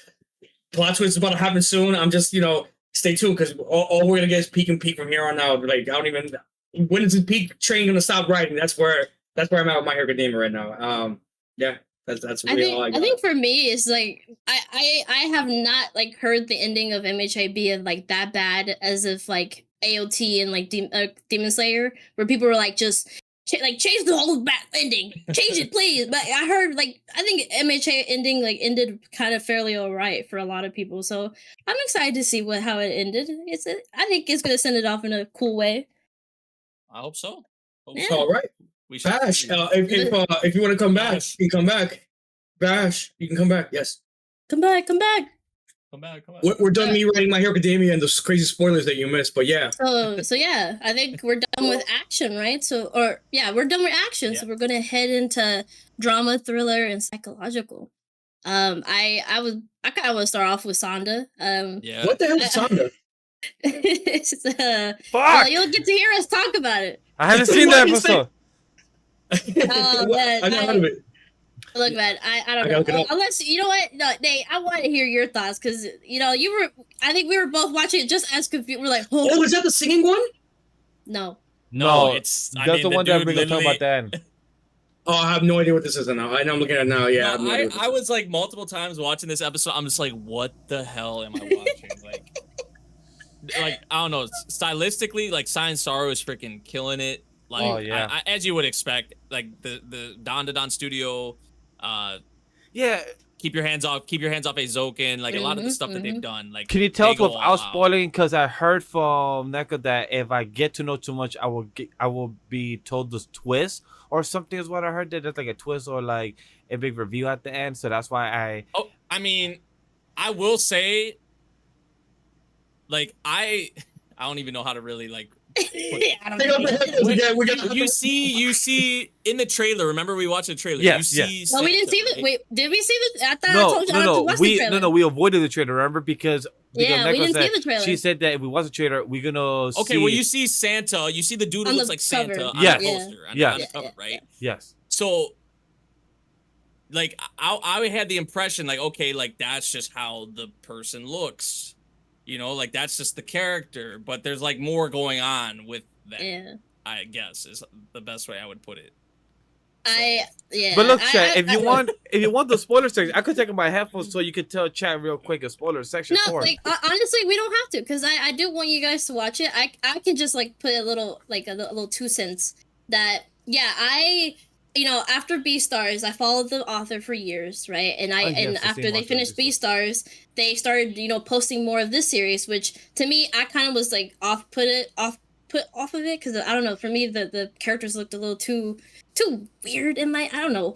That's why I never read it. Like You was I don't know, it looked biased. really I was judging, which I usually try not to do, but she kept posting these arts of like these characters and stuff, so I was like, oh wow, so I have a different impression of them than from what I initially saw in the trailer. So I was kind of like really excited to get into this episode, and this episode really kind of honestly this might be my favorite premiere. I liked it a lot. It's like It was a lot of wacky. fun. It's chaotic. wacky and fun, and I loved it. Yeah. And the music, oh my, The music, dude, yeah, dude, the opening all around. and just the The songs OST. they're using in the episode. Yes, Yeah. it's so fun, and I don't know, for me, like I think since after Beastar season 1, I read the manga of it, and I kind of was like torn between. I was like, oh man, I wish this was like 2D rather than 3D. I was one of those that I was kind of like, man, this author's like style is so good that I don't. Why are we adapting Beastars in this way? Which look, at the end of the day, I still love Beastars and I love the 3D and what Studio Orange did, but the author's style is so like different and so creative that I'm really happy this one is in 2D because it gets to portray that a lot really well with the facial expressions, the thick lines that Science Saru is able to portray in this 2D form, and of course just even above and beyond, it's incredible. So I don't know, I think for me, I'm just happy that we finally get to see the author style in animation form, because I'm telling you, if we had Beastars in the same way, it would have been crazy as well. I think a lot of the scenes like with Logoshi like hovering over Haru would have been more harder, and I don't know, a lot of little cooler things that I just think the author's style is just so well done. But yeah, I think I'm excited for more. I think you guys are gonna enjoy this one if you are interested. It's just Santa Claus and a little interesting little thing. I don't know. Santa Claus is ready to ho ho ho on your chimney. Ooh. All I'm saying, I feel make like- your wishes to come true. I feel like this one, I have a feeling that like no matter what, it'll be one of those ones that's like fun because of like how just out there and like chaotic Yeah. it is, It gave me the But like I think like in terms of the story, like the development of like of the plot and the characters is really what's gonna like kind of make or break probably like how I feel overall about the series, honestly. the crazy tacky way that you're explaining it, like the crazy chaotic that is gonna be, like the ride, kind of gives me a bit of Dorohedoro, I think that's how you pronounce it. Like it gives me that kind of vibe. Yeah. And then that was in 3D too, which I kind of wish it was in 2D, but still, it's work though. amazing. Like they made it it's work. still- We would like to see it if it was translated in a 2D format. Hopefully one day, but for what they gave us, and it was a interesting style series with the way the characters are, the design, the by putting the emphasis, the design of the characters are pretty interesting. So I just really can't wait to see that. Yeah, but just like the circumstances like surrounding the main dude. Oh man. It's very interesting and how they just kind of throw you right into it. You're just like, wait, like Yes, yeah.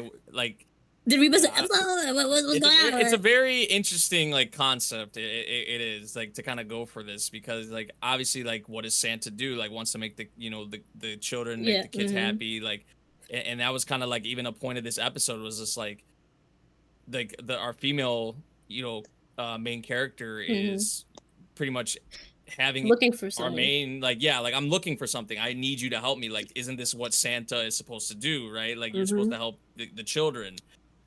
So like that's seemingly gonna be like a big thing. Like even outside of this specific thing here, like there could be other cases or other things that other characters in the series we get introduced to come to him for specifically for that, and he can't really turn them down. Or I'm curious. I'm curious how it's gonna play out. Yeah, for sure. This was such a fun premiere.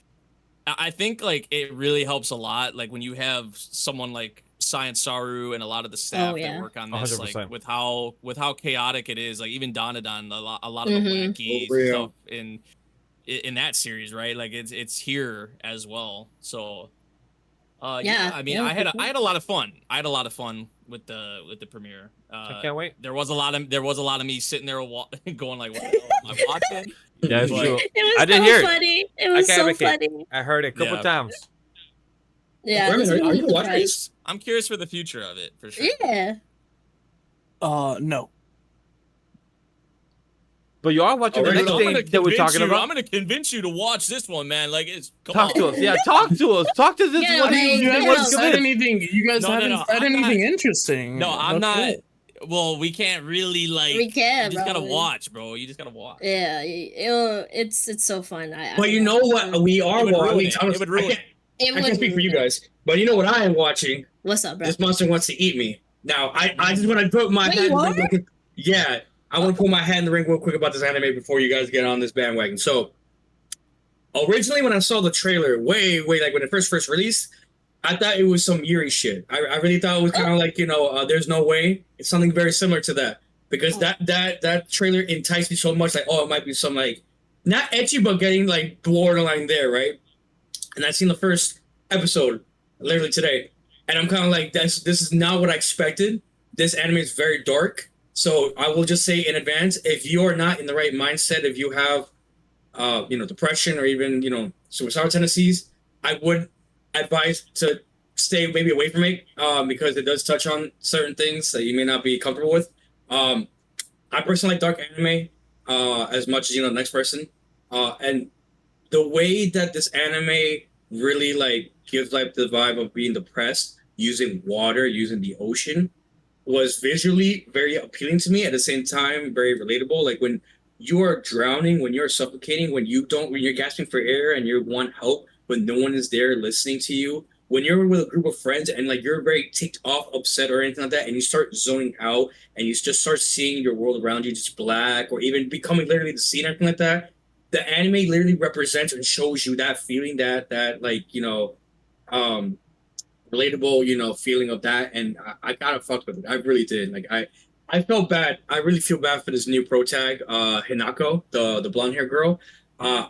She has a really bad, trauma in her past. She has lost her, a big spoiler, but you find out literally first episode, she lost her parents and maybe potentially her brother. She lives alone. She has a very close friend, Miko. Shout out to Miko because she's also voiced by Ai Farus. So she's a very good voice actress. I like to watch.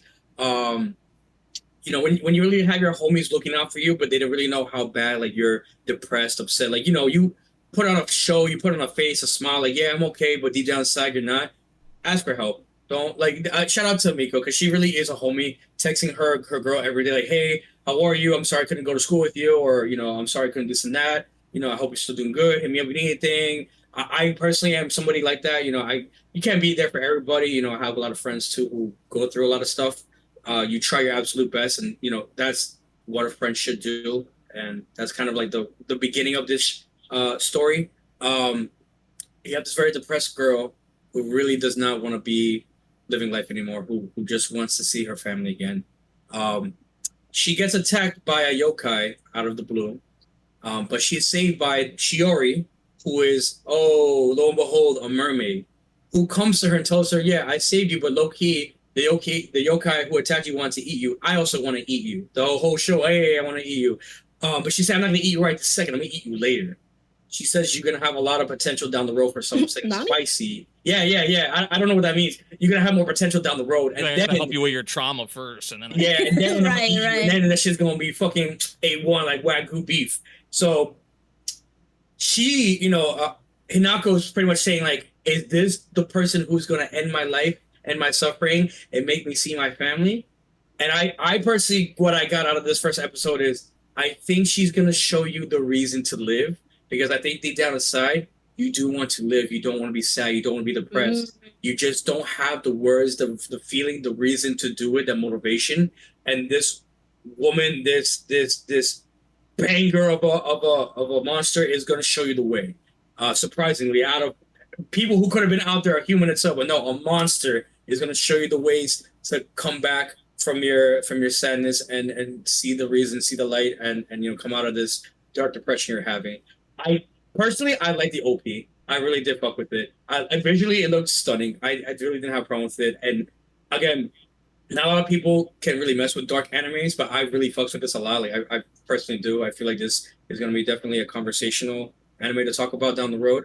I hope it gets a little ecchi, but now with the monster aspect, I don't know how to feel about that anymore. Like no funny. Like I just, because the trailer showed us one thing and I'm seeing something completely different. So I don't know how they're gonna really implement that. And then Miko is a good homie, but what if she also likes Hinako? I don't really know. It could get romantic, but it also could be just very straight serious. I don't know, but I'm definitely liking the vibe. That's like the one thing that I feel like had me kind of shy away from the series is like when we were watching like the trailers and reading into it, it's like you have like mermaids and like other monster girls and stuff like that. I'm just like, what is even, I don't know. I wasn't really like drawn into it, even though this one is like we had talked about it as well. Like it was towards the top of the list in terms of like popularity and all that. Yeah. And this was actually one of my first animes to watch. Yeah, for the season. This is number 83 in most popular.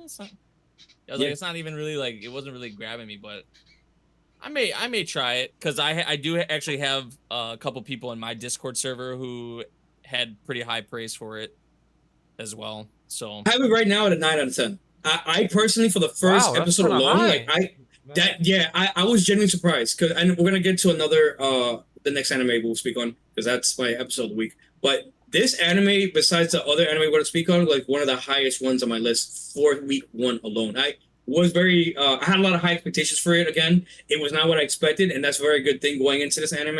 When you're expecting something and you get something completely different, but in a good way, that's definitely a good shout out. Again, the animation was phenomenal, especially with the OP, the EP. I prefer more the OP, the EP, but just watching the visuals for that as well too. Like I personally love it. I personally like the ocean.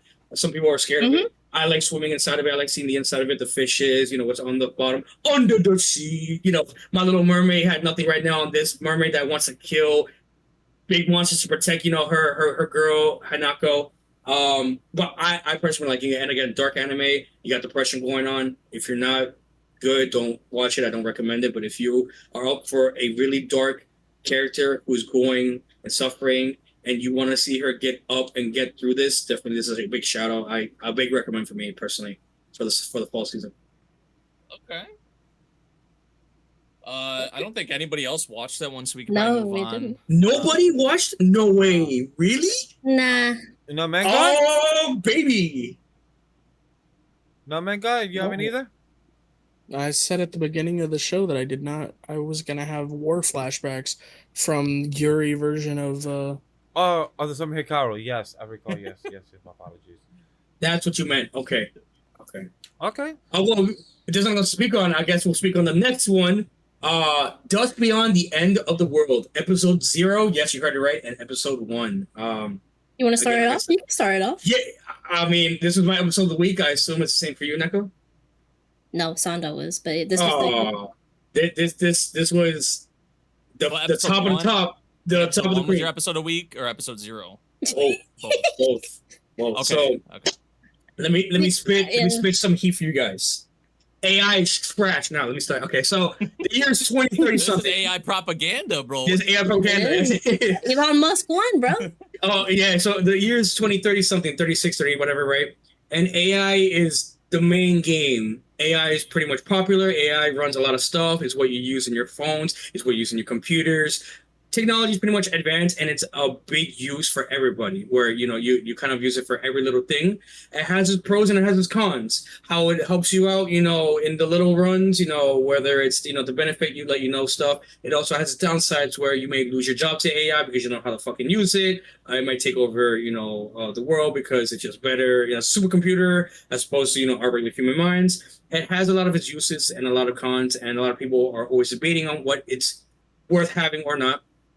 I don't have the characters up. I couldn't look through it, but you have a very young genius girl at the age of 18 who is running her own company using AI to benefit the world in her own way. Unfortunately, there are a lot of people trying to sabotage her from creating a benefit from AI. In comes our pro tag, the Rizzler himself. He is an orphan. Who was taken in by said, young girl and her father because their parents and family were close friends, whatever, right? Doctors, scientists, whatever. So, step bro, step girl, trope, I like her, she likes me, but, we haven't said anything to each other yet. So they got a little thing going on, and because they're both very smart and very intelligent, they're using their own minds to better themselves and also to benefit the company and to create gifts and whatnot. So long story short, so kind of now rant and all that. The company is kind of under trouble. They're getting sabotaged by other AI companies that want to benefit their or the girls' research, to better their companies for it. They're able to bypass some of it. And the church gets involved. Oh, we can't use AI. It's against religion. Oh, and then she's able to come back with it and say, okay, we won't use AI to build androids because that's the name of the game. You want to build android robots to kind of use AI to the Elon Musk robot is kind of the best way to explain it. People are like, no, don't do that. So she's like, okay, bet I can one up that. I'll use a biochip that we could put inside of our bodies that we can implement AI, throughout our bodies. We can, know how the weather is. We can tell time. We can send a message directly. Some shit Elon would kind of make. My boy, really tried to, help her to get up to that point with helping her with the biochip and supporting her, this and that. You also have a little segment where, a confession was made, that he made a dog for her for the gift, 10-year anniversary of, them living together, everything like that. She said, I love you. He said, I love you. Let's get married. They didn't fuck, but there was gooning involved. So chat, I'm telling you, shit was heat. I do recommend it. Episode 0? Episode 0. Yeah. It wasn't. If you know, you know. If you know, you know. Wash your It hands. went both ways. The boy had dirty dreams, and my girl had to, shut off her AI. Hey, shut the fuck up. It's time to goon. Literally. That's what she said. It's goon o'clock. But anyways, that was leg twitch though. Anyway, so biochip. We have that TED talk. Biochip. Crash. Spin some heat. Crash. What's I just up? want to ask. I just want to jump in because, I don't know.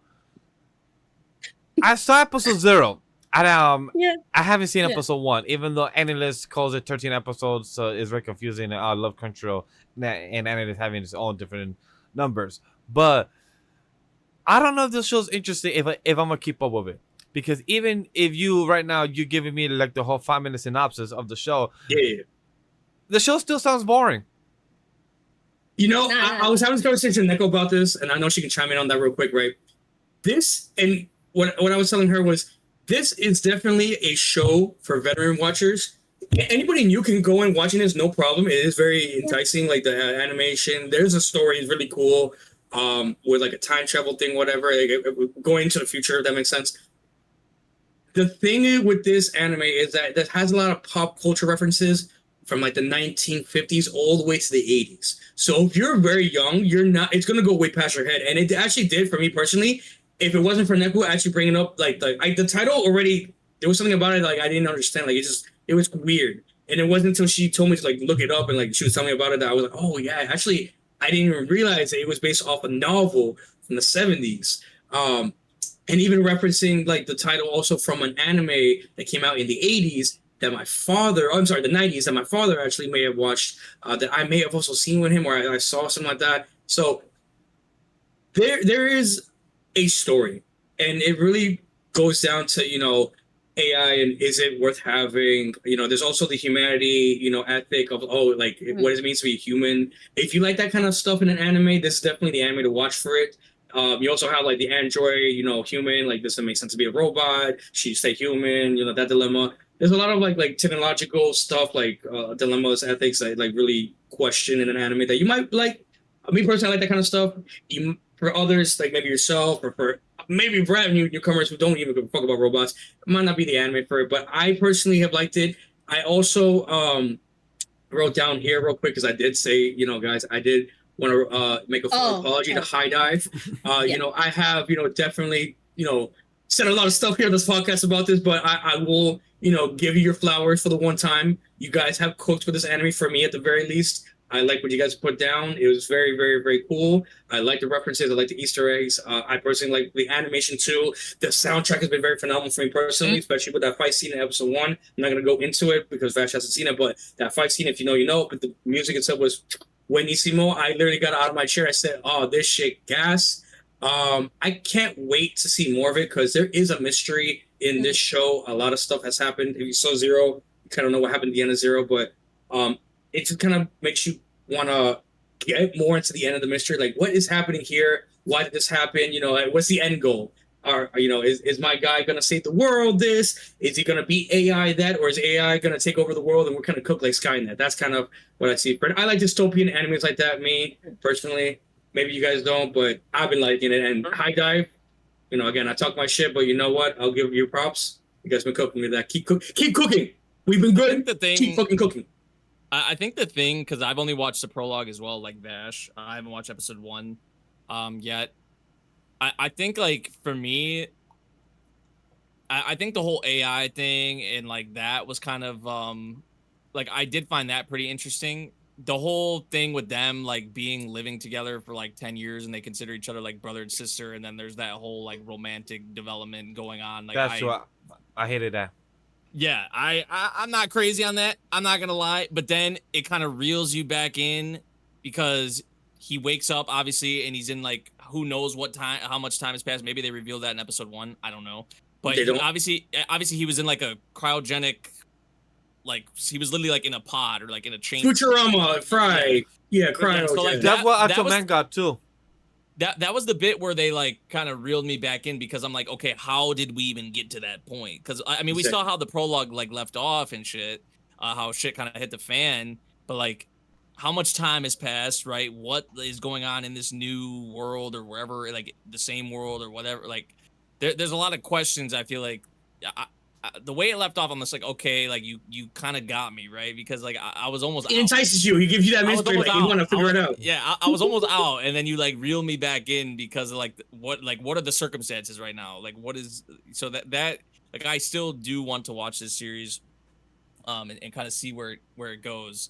And I think it is like we saw it kind of before, like the whole like kind of AI or even like Ghost of the Shell-esque, like the robots versus humans and like that kind of like the mental aspect of it. But like, do robots have feelings, emotions, and things like that, right? That's been a thing that series have hit on before. So I feel like this may go down that route. I'm not really sure, but yeah, it is like a discussion. We are seeing like AI and stuff like that become a lot more relevant now, for sure. So to kind of have a series like this and see like how a lot of the daily kind of life activities are kind of handled and how people rely on it so much is kind of like scary. But now that we're not even in that space anymore and we're wherever we're at now with however much time has passed and how it could be way more even technologically advanced at that point, I'm real curious. Like, I know y'all watch episode 1, so maybe some of my things I'm curious about or whatever have maybe been revealed. Maybe not because it's only 1 episode, but like, yeah, there are bits from the prologue I did kind of latch onto that made me want to watch more. But yeah, character-wise, I don't know, man. I don't know. Especially that whole romantic bit, and then like because I've saw the character list, and you have like the blonde haired girl who like resembles, like some of her features resemble the girl from the past and all that. So what's going on with that? I mean, I don't know. There's a lot of Watch episode 1. A lot of questions. A lot of questions. I don't want to cut. I don't want to cut off Neko. I really want to pass it to you. I just want to say real quick.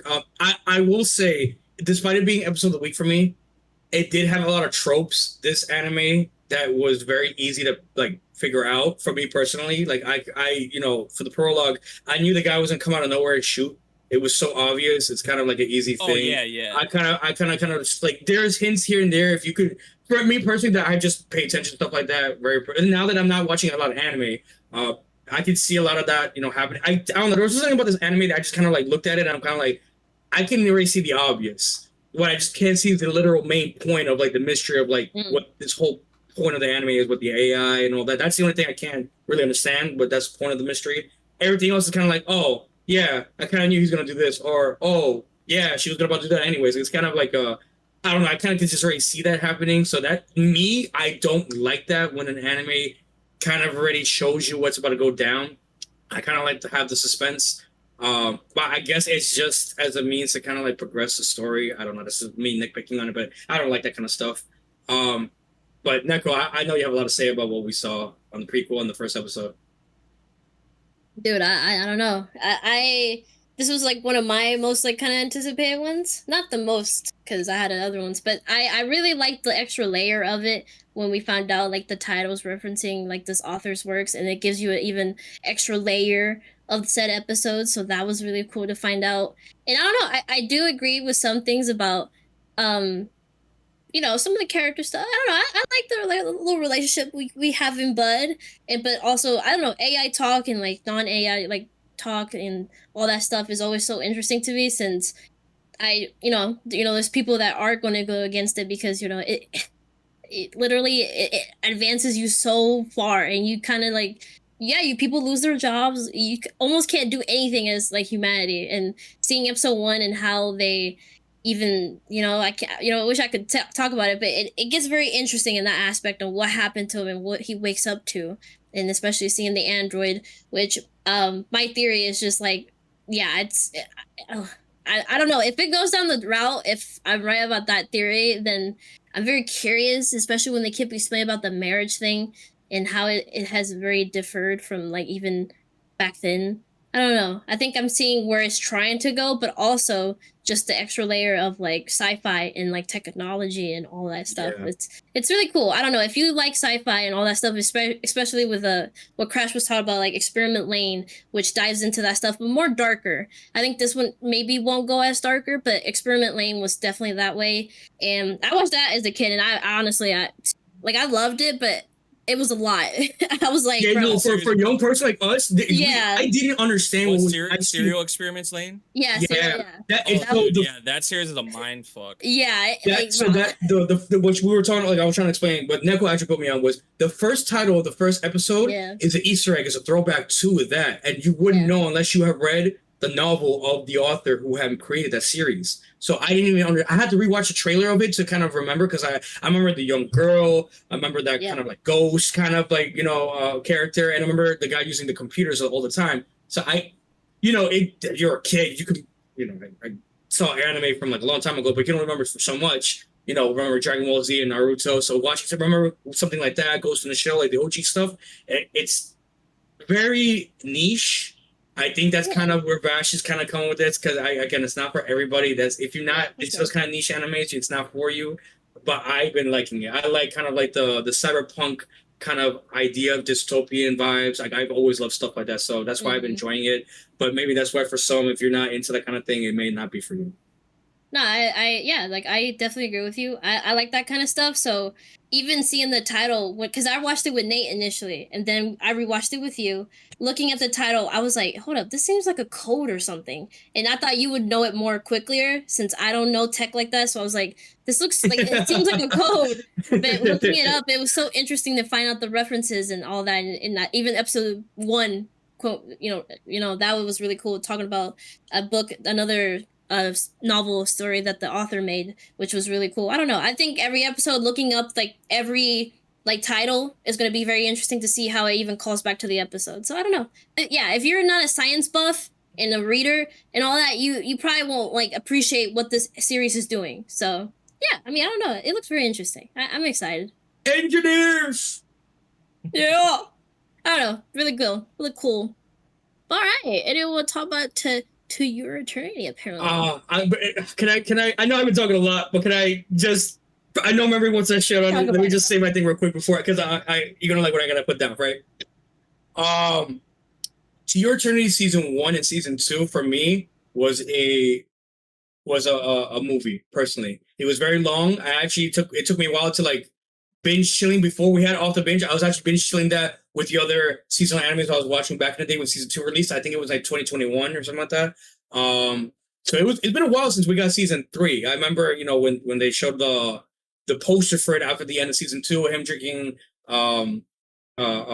tapioca, bubble tea, whatever. So I was like, after seeing the end of season 2, I'm kind of like, damn, like you're going into the future, based on the past, but where can you go from the future with that? And now watching season 3 now, kind of like where everything is standing, I'm kind of like on the fence. Because on one hand, it's like, okay, cool, you got, the OG back, you got the main character, you got all the other characters coming back as well too, right? Yeah, you have everyone coming back, and I'm not going to spoil on how they're coming back, but they have their own separate people now. He doesn't have to transform, he could have them all separate. But then you also have, if you remember, the antagonist, when she had put the Necker, I think is the name of it. I might be saying the name wrong. Inside of her arm in season 2, and then walked away. She, a lot of time has passed. So she's had grandchildren, her ancestry has passed down, right? We got her great grandchild, whatever. It's been a lot of time. Still after him? Yeah. The legacy continues. Yeah, so the legacy continues. Oh my god. And that's what the first and second episode of this comes to. So it's like, so my thing with the anime, I'm torn because too much time has passed by since season 2 for season 3, where I'm kind of like, cool, it's nice to see these characters back. It was a good anime for the time when it had released, but now I don't give a fuck. Because, like, where can you go from here that's like, okay, yeah, like, the orb is like OG, like, it's gonna, prosper and, enjoy the beginning of time to the end of time. You see what I'm saying? Like, I don't care where, like, it's gonna go in the direction, like, okay, cool, it's in the future, it's in the present, 21st century, whatever. Peace is obtained, there's no war, it can live out its life.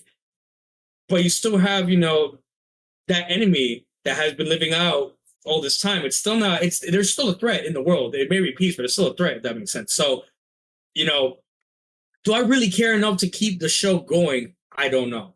I really it was good for back then, but for putting it in the future perspective, I really don't care. I don't see how it would make a difference as to time period wise. Like it could have been, 15th century, I don't know, France. It could have been even 17th century Revolutionary War, at least want to be different, but 21st century Japan, yeah, it's cool to see like, oh, you want to see how truck-kun works, or you want to drink, bubble tea, or you want to get on a ferry. Yeah, it's cool to see, maybe in an OVA, but like for a season 3, like I don't know how the characters of today will make a difference as to the characters of season 2 and season 1, because those were like the goats. Now they're kind of like watered down, kind of a little like, damn, like outused. Like I'm not feeling the vibes of To Your Eternity season 2 and season 1 as to now. It's kind of like I have to watch it to see just kind of how it ends, and that kind of sucks. So I really, really think the show had potential back in the day. Now I'm kind of like, why the fuck do I want to see this guy taking a selfie? Or why the fuck do I want to see the great grandchild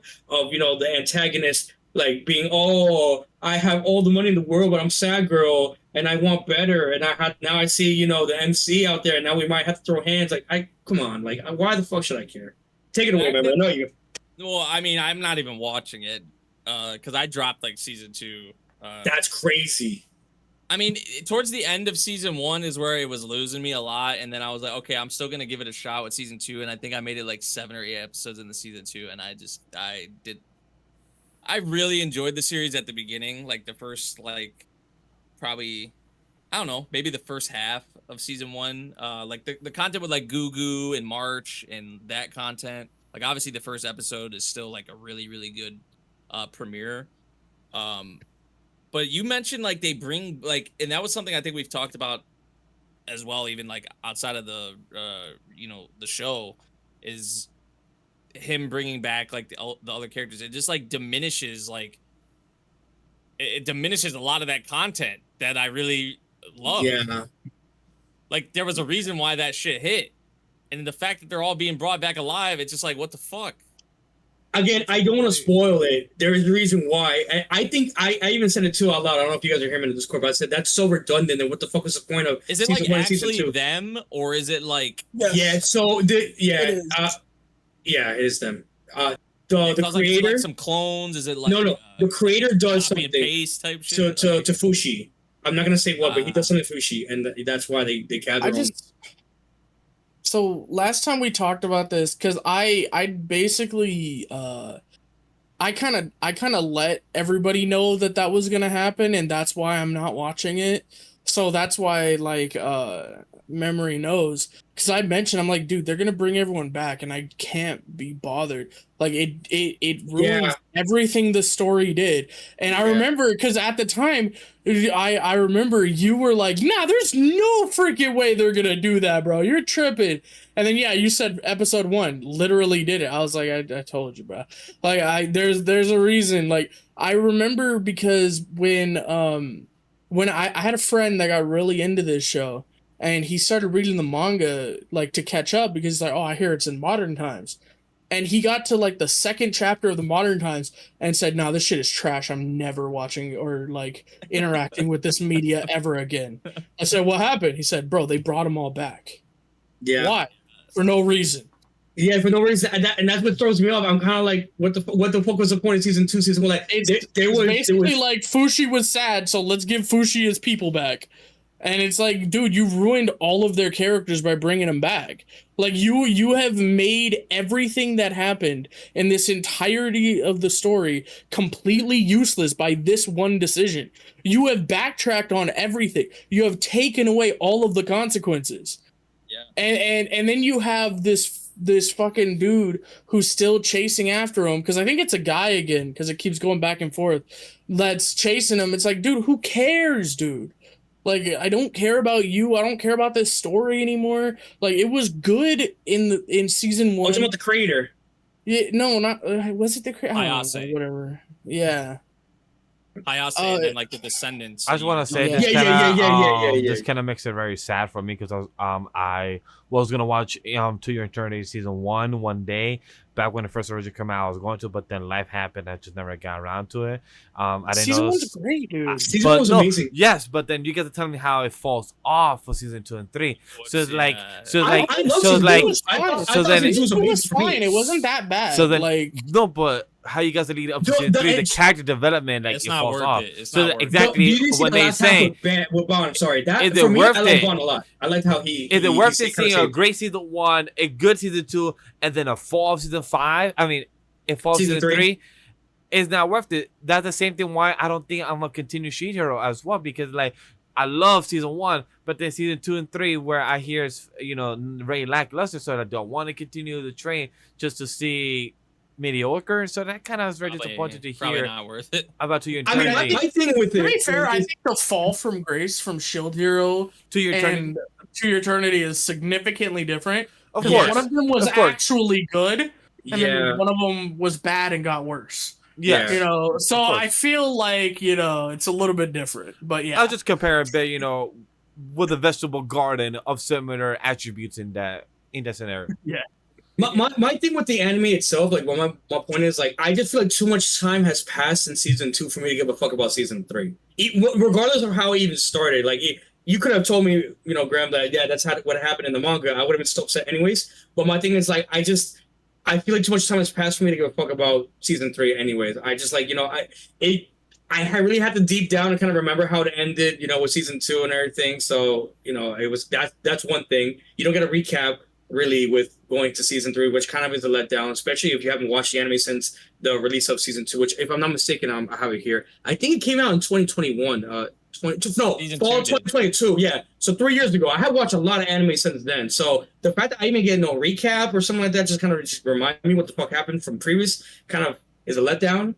And I mean, again, there's no, like, he said it perfectly. There is no consequence. So it's kind of now like, okay, I had to feel bad for, like, the new generation, I guess, and like I would assume there's no new characters to add on besides modern day characters, which these guys have no idea of how the pain and suffering, Fushi and these other characters had to go through in the past. They're just gonna be like watered down with this new technology that they got in 21st century. Why the fuck would I even care? You know what I mean? So that's kind of it's a letdown. It kind of is a letdown because the show had a lot of potential. That's kind of where I'm getting at, and I have a feeling I might actually have to drop this, especially if this is 24 episodes, because there's no fucking way I'm gonna waste fucking 24 episodes of my life just watching where Fushi's gonna go back to sleep and then go into the future, and it's like the year 3000, and AI is controlling. Like, nah, bro, I'm sorry, there's no way you can catch me with that.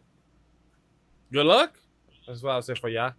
I'm just very surprised you guys aren't watching season 3 with me. I'm more surprised you dropped it after season 2. I couldn't make it, bro. I could not make it through. I was already struggling in season 1 after because the Goo Goo stuff I really liked, like March. That was a throwback. The first half of season 1, I really enjoyed, and then I don't know, even the content at the end of season 1, I was like, this series is starting to slip for me, and then I just feel like the characters they were introducing just got worse and worse, and yeah, I don't know, and it got pretty repetitive. I can't be bothered. To Eternity Mid? That's crazy. I didn't expect to have that conversation, but yeah, here we are, ladies and gentlemen. Wow. Now you guys know. I think it's, what would Giga say, a dumpster fire? Yeah. Really? Mid. Wow. All right then. Wow. Okay. To now the more juicier part of the segment, we got romance, comedy, and slice of life. I think we only have one honorable mention here. Watari-kun, episode 13 and 14, because the last episode we didn't speak on it because we had the tier list. So episode 13 and 14. Anybody want to start off? Well, it's just me, you, Chris. I feel like it's just Yatu just talking on this one. I want to run it back for me just talking about it. Do you want to talk about episode 13, Neko, or you want to just talk about 14? You can talk about it. Yeah, what? Huh? Is it still worth it? Is there a new opening? Is it still? Yeah, there is a new opening. There is a new opening. I hate that first opening. Whoa! I prefer the OP of the first half. Surprisingly, I don't know why. Yukihari, what the fuck are you doing, lady? Now I can finally tell Gremlin, because he was asking this question all along, with the blonde hair girl, the main girl, Sakuki, what's her shtick, right? Well, you finally get the answer in episode 14, but let me run it back real quick to episode 13. So Yukari, she's walking down, she sees, Sakura talking to, the pool guy, the pool teacher, sorry, and he's like, what? You're transferring schools? What? You're leaving right now? And she's kind of like, oh, this is my shot. Now I have to order myself. No one else is going to take him away from me. She had it all, and she fumbled. She said, nah, I feel guilty. I guess some homie shit, whatever. I don't fucking know. She's stupid for it. But she goes up to Satsuki, and she's like, hey, bada bing, bada boom, what happened? What's going on? Why are you leaving? She gets the answer. She's leaving because she got a letter in the mail. Parents want her back. She can't stay in Tokyo. Okay. She's like, I can't say goodbye to Naoto, but let him know I said peace. She don't like that. So she calls Naoto. She could have just stayed the fuck silent and just have him all to himself and me write him without a condom, but no, she had to fuck up and say, no, hey, bada bing, bada boom over the phone. Hey, Naoto, your childhood friend, aka, the main, is leaving. She's not going to say goodbye. You going to chase after her or what? He's like, nah, I got to go stand on business and talk to this chick. Runs to the train station, catches her. Somehow lost his phone on the train going to wherever she lives. And they get to where she lives in another part of Japan. And it now is shown, the whole backstory is her family owns an inn in some part of in Japan. And her parents aren't even her parents. Those are her adopted parents. So we don't know what happened to the mom and dad, but we know the mom is somewhere in the picture. We don't know what. And the reason why the adopted parents have invited her back, to the house, is because they want her to take over the inn and run the joint, because apparently there was some big backstory with, the mom had some debt or something, and then they took over the inn that they had originally owned, which in turn took over, the child of her. She also has a brother who also has the same name as Watari. So we have two Wataris. That's a whole crazy thing. You have Mark 1 and Mark 2. That was a whole thing. Masaki was like, I don't like my brother, because there was they could have gone with the trope of, step bros liking each other like with the other animes. Nah, they cut that shit off ASAP. Like, the bro's like, I don't fucks with you. I don't like you. And when I turn 18, I'm going the fuck out of here, out of Japan. I'm going to travel the world so you don't fall in love with me. So that man was based, stand on business. He didn't fuck with that. But we see now that Sasuke doesn't want to run the inn. She wants to, just be with Natsu and love him and, suck his dick and all that. And everyone knows that now. So, the parents met him as well, too. Parents said that they were, crazy about him. Like, it's him. It's the boy. Oh, yeah, he's a regular old Joe. Okay, whatever. So, yeah, they, all's well that ends well. The parents like him. The brother's like, you and I, we had the same mindset. We don't like the girl, but we like the girl. But, it's what it is. And they got back on the train, heading home. I think this episode was just a lot of, explaining lore, backstory, which is very, very, very useful. It answers Grem's question a lot, like, who the fuck is this chick? Why is she mysterious? You literally get your answers questioned here. The only thing we just don't know now is the mom may be in the picture, but, that may be why Sasuke is also living in Tokyo, in Japan. She's also maybe looking for her mom, as opposed to, being in love with Natsu and want to be with him and make that, garden, with him with the vegetables. Yukari, I'm kind of feeling like a little sad for her, because I really want to root for her, but as like main girl, maybe, the main girl. And thank God, no Machina, no pink hair bitch. We don't have to deal with that annoying asshole. So there's that. Take it away, Neko. I don't know if I missed anything from the last 2 episodes. Oh, just the way you describe the show makes it seem so different than what it's trying to be, and it's just so funny. It's just, yeah, you know what? You hit all the good points, bro. You did. We meet the brother, which he's based. He's like, hey, since you always relied on Naoto and, you had to leave for certain circumstances, and now you use me as, like, a dependency since you were depending on Naoto-kun a lot. Hey, at a certain age, he was like, you know what? I'm going to leave because I don't want it to... I see you as a little sister. I don't want to have feelings for you, so I'm out of here because I love you, but not like that. But you're growing older and, you get little assets and stuff. I'm out of here. So when you grow up, you choose what you want to live. And he was so based for that. He's such a good brother. Even like talking to Naoto about like, hey, how you truly feel about my sister, bro? Like, I get it. You have someone you like. And he's kind of like the wingman for Satsuki, even making her realize that, no, you in love with this guy. Even though you're trying to like push him to be with someone or be happy and be with someone that he loves. No, you truly love the guy. So it's like, don't lie to yourself.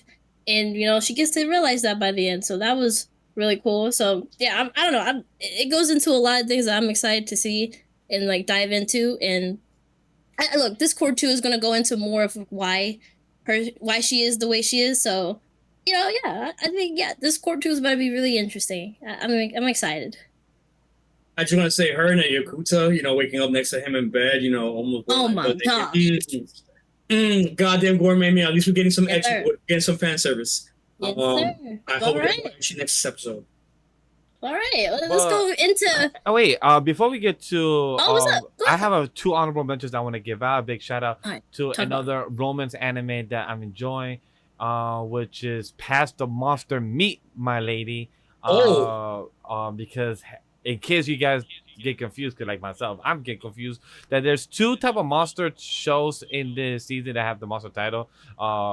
So it's Past the Monster, Me and My Lady. It was really enjoyable. It was very cute romance. It gave me, for those that watched both shows from the summer season and this season, it gave me a bit of Betrothed to My Sister's Ex, a bit of vibe, like the cute wholesomeness, the kind of adult relationship that we may be getting.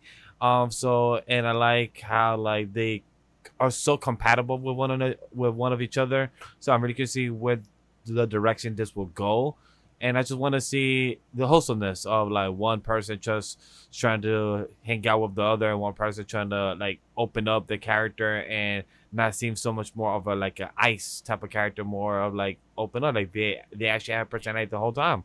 So I just want to give a shout out to that show. Anybody has seen the show as well? Don't want to give any comments? Oh, dude, so this is the show I'm trying to get our co-host Memory over here to watch. This is a lot of fun, man. It is. It's so cute. We get this girl who, and for the record, I'm gonna put this out there, okay? It has the villainess tag, and it has the villainess tag only because she is called the voracious villainess. It's because of the way That the is town it. sees her. It's because of the way That's the people it. see her. And the only reason she even has that nickname is because her dad fucking made it a thing to protect her. Okay, like, so she's not a villainess. She's not evil. She's not even kind of evil. She does nothing to be called this. Yeah, she's She very is just wholesome. called that But it has as the a way to qualities of protect a her. villainous. No, it doesn't. No, No, it no, it doesn't. doesn't. It doesn't. It doesn't. It has nothing to do with the I mean, villainous bro, in story, all the brother. villainous series, all the dudes. and she all don't the- take all the villainous hot action. dudes are around her. She, yeah. No. There is There's no only one. villainess, There's at only all, one bruh. hot dude and his I don't servant. know. That's bruh. what it is. It's I only mean, one. his servant men. is a hot I see dude all- for I the see all Yeah, these but men, that's the bruh. servant. He's not gonna That's fall in love probably with more her. where it came from. I Wait, don't just think wait, so as buddy. well. I do recommend know, as who well. knows? I have to be a manga It's so Grem good. bandwagon that we should get you, because if you're gonna enjoy this, I think you would. But I think you like would Neko enjoy said it. as well, Yeah. that you might drop out as well after a few episodes. Who knows? I think it's very wholesome, very enjoyable. The comedy was there, and she's not a villain. It's the way the town people see her as, because of the way they portray her or the rumors of her as a person. Yeah. But none of them are actually true. She's a Yeah. whole different person. She's very nice and very wholesome as who she is. Yeah, it has Yeah. nothing to do with her personality at all. It's not like, because there are villainess stories where it's like, oh, she got reincarnated and she's the villainess of the. No, it's not that. And I think that's what you're thinking it is. It's not. It It's has nothing to do with that kind of plot. It is literally just that she is called that because someone wanted to protect her. That's it. They just wanted to protect her, and the easiest way to protect her was giving her a nickname that made people not want to mess around with her, right? That's it. That's the whole reason behind it. There's nothing like to it other than, yeah, it's just a nickname to protect her so that she doesn't get like people coming after her because of her what she's trying to do. And that's it. That's the whole thing. And the story is great. It's like this love story between two people that, like, for whatever reason their prospects in love aren't there because of like this one key thing of their personality. Yep. And it's about them getting to know each other and then like starting to understand more about each other and falling deeply in love with one another because like they're so compatible and like they're not prejudiced and they don't immediately think the worst possible thing. And that's like the whole like story. And I personally think give it like the 3-episode rule, man. If you want to drop it after 3 episodes, bro, I will give it to you and I won't say another thing. But give it the 3-episode rule, man. Like just do that for us, because this might be genuinely my most anticipated thing coming out this season. Like, it's so good. I He's really already read it, so he I knows. read it. I literally It's like different. I watched the first episode, He's bro, already read and then I immediately read the entirety of the course. manga. I'm That's completely so caught up. Mega Graham agenda. That's Had such his to. character It's trait. So good. That's all his character like, trait. I love Not it shocked by. so much. I shocked by. fell in love so quickly, and I think you would too, man. I think if you just gave it a shot, you know, you would fall in love too, Nate. You know, that's all I'm saying. You know. I think out of the things this season, this one and the throwing hands one is two that are supposed to be like kind of going out of the box of the villainous I kind of can't thing. wait. She's called a villainous too, but Yeah? only because of like Only because she, bro. throw hands, she's but for peak, justice. though. Wait, hold for on. justice. Yeah. We'll talk about it. We'll My talk about it. thing We'll is talk Yeah, not about it. we'll even talk about about like Because yeah, I saw the villainous tag, and it's not even necessarily that she like has, because the trope is that like, oh, they get reincarnated, and it's like a fucking. No, she's not a reincarnate. Or like, She's not a reincarnate.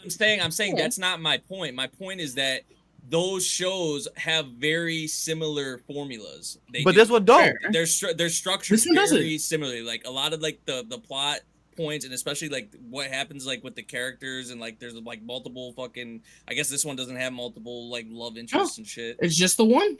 At least right now.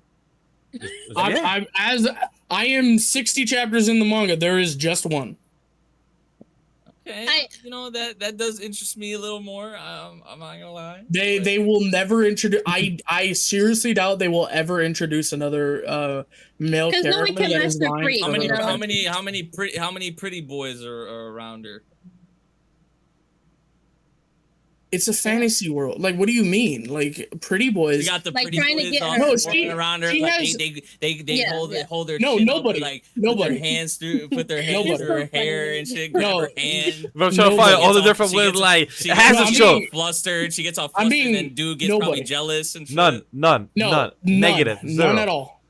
Look, I'm just like this is like match their freak. No one matches her freak. No one matches. No his one freak. matches So her freak, and no one there's matches no his reason freak. to introduce anyone because literally Yeah. there's no one else except for them. There's no one else, and everybody yeah. that is introduced works for him, and they know that they don't fuck with her because that is her. Like, those two are so clearly deeply in love with one another that nobody's gonna get in between that.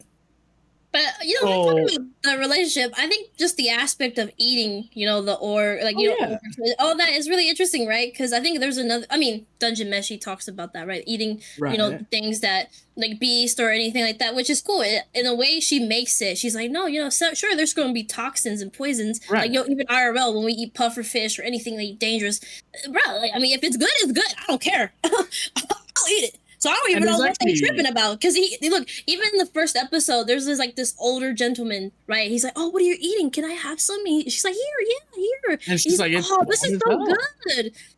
And the minute he learns it's from a beast, she's like, You're that person. You are you. I'm like, what? Yeah. You were eating it like you were just, I don't know. You were eating it like it was a scrumptious gourmet meal. Like, what's going on? Don't switch up now. So I don't know. I like that concept alone. I want to see more dishes that she makes, and I don't know. I like their. Also, I don't know. Look, I'm just saying, Nate. That episode was steamy. The lickings, the slurping. I was a little turned on. I'm not gonna lie. I was like, oh. Yeah. It was kind of food wars type of food wars, like, oh, moments. Yeah. The only other thing I'll say is there's a reason behind what she's doing as well, and that's kind of like a really cool part of it too. There's a reason why both of them are doing what they're doing, and I think that gives a lot of weight to the series.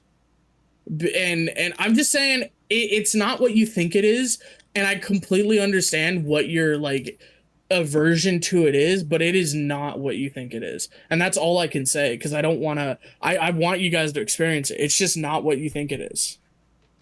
I understand it's packaged like it and it smells like it, but it's not. Trust. I'm more intrigued, I will say. Yeah, like I'm not gonna front. He did entice me. I mean, I'm gonna let it school around my mind. I might even watch the trailer too, just to to be fair, because he did spit some heat. I mean, even from watching the trailers and reading about it, like I know that's not a lot to really go off of, but like even from the stream we did, like it wasn't jumping out to me. Well, who knows? Chat in a couple of weeks. Was vague. That's why it's vague on purpose. But like, there's 3 people in here saying they enjoyed it, so this is my mind's open. I'm not gonna say no to it. I'm gonna. I mean, the title, hey, yo, that title is like, bro, that's out of pocket. But hey, man, Monster Meat, you know what? I'll give the trailer a look, and I'll get back to you guys next week, and I'll let you know what I think. I'll give Grem that. I guess, like, I'll go real quick because no one's watching this one. Star Brighter Than the Sun, childhood friends, just having little childhood friend things. They both clearly have a crush on each other since childhood, but they both don't know. And it's just really cute, their interactions. As I mentioned when we were watching the trailer, I was fighting for my life to find this and read it, but it was translated only really late. I had to read the raw versions for a minute. But yeah, now that to see it as an anime is so interesting, since I love this author's works and their stories. So, hey, props to them getting an anime. So, especially with this one, it's so cute. Childhood friends, I'll eat that up like a gourmet meal. It's awesome, and they're so cute, and the art is really well done. And I think they're adapting it really well. So, I'm excited for more. I don't know, a tall girl. No, it's a tall. Well, it used to be tall girl liking her little friend. Now now it has turned into a tall man, and she's just like, oh my god. Shit. So No, it's that's cute. how the girl in that Dusk one was looking at that dude when he was growing up. Stop. mean, Well, no, deep that cut, is deep cut, crazy. deep cut. That's crazy. Dude, she was literally saying that shit. She's like, man, he really is real manly now. I mean, she did. So yeah, that's my little honorable mention. So yeah. My awkward senpai. Okay. I enjoyed this one, honestly. I think like the whole dynamic of her, like, or the whole thing with her character, like trying to act like all perfect and proper, and you see just how like she's like, obviously none of us are perfect, and we saw that many times displayed in this episode. So like just a lot of those scenes I actually found like pretty adorable, pretty funny. I'm curious though, like, because it is like it has the Office kind of vibe going on. You know, we'll probably be thinking of like Crush at Work and ones of that nature. I don't know if this one's gonna be quite on like that or get to that level. I feel like there's probably more progression to really be had, because like in that one they were pretty much like they were a thing at like the very beginning, right? Which I feel like for me, lately I've come to prefer like those series where like they're in a relationship. Like if it's not at the very beginning of the series already, it's like an episode or two in, and then it's kind of like the challenges of being like in a relationship and like the obstacles and like I've been liking that kind of format a lot more.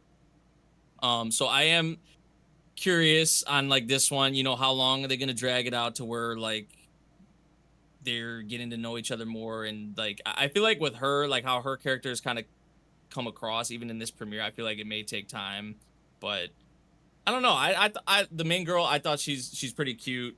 I don't really have a whole lot to say, honestly, but aside from that, and just like her reactions and her trying to act all like perfect and whatnot. Her VA was killing it also in this first episode, just with some of like her just stern kind of remarks.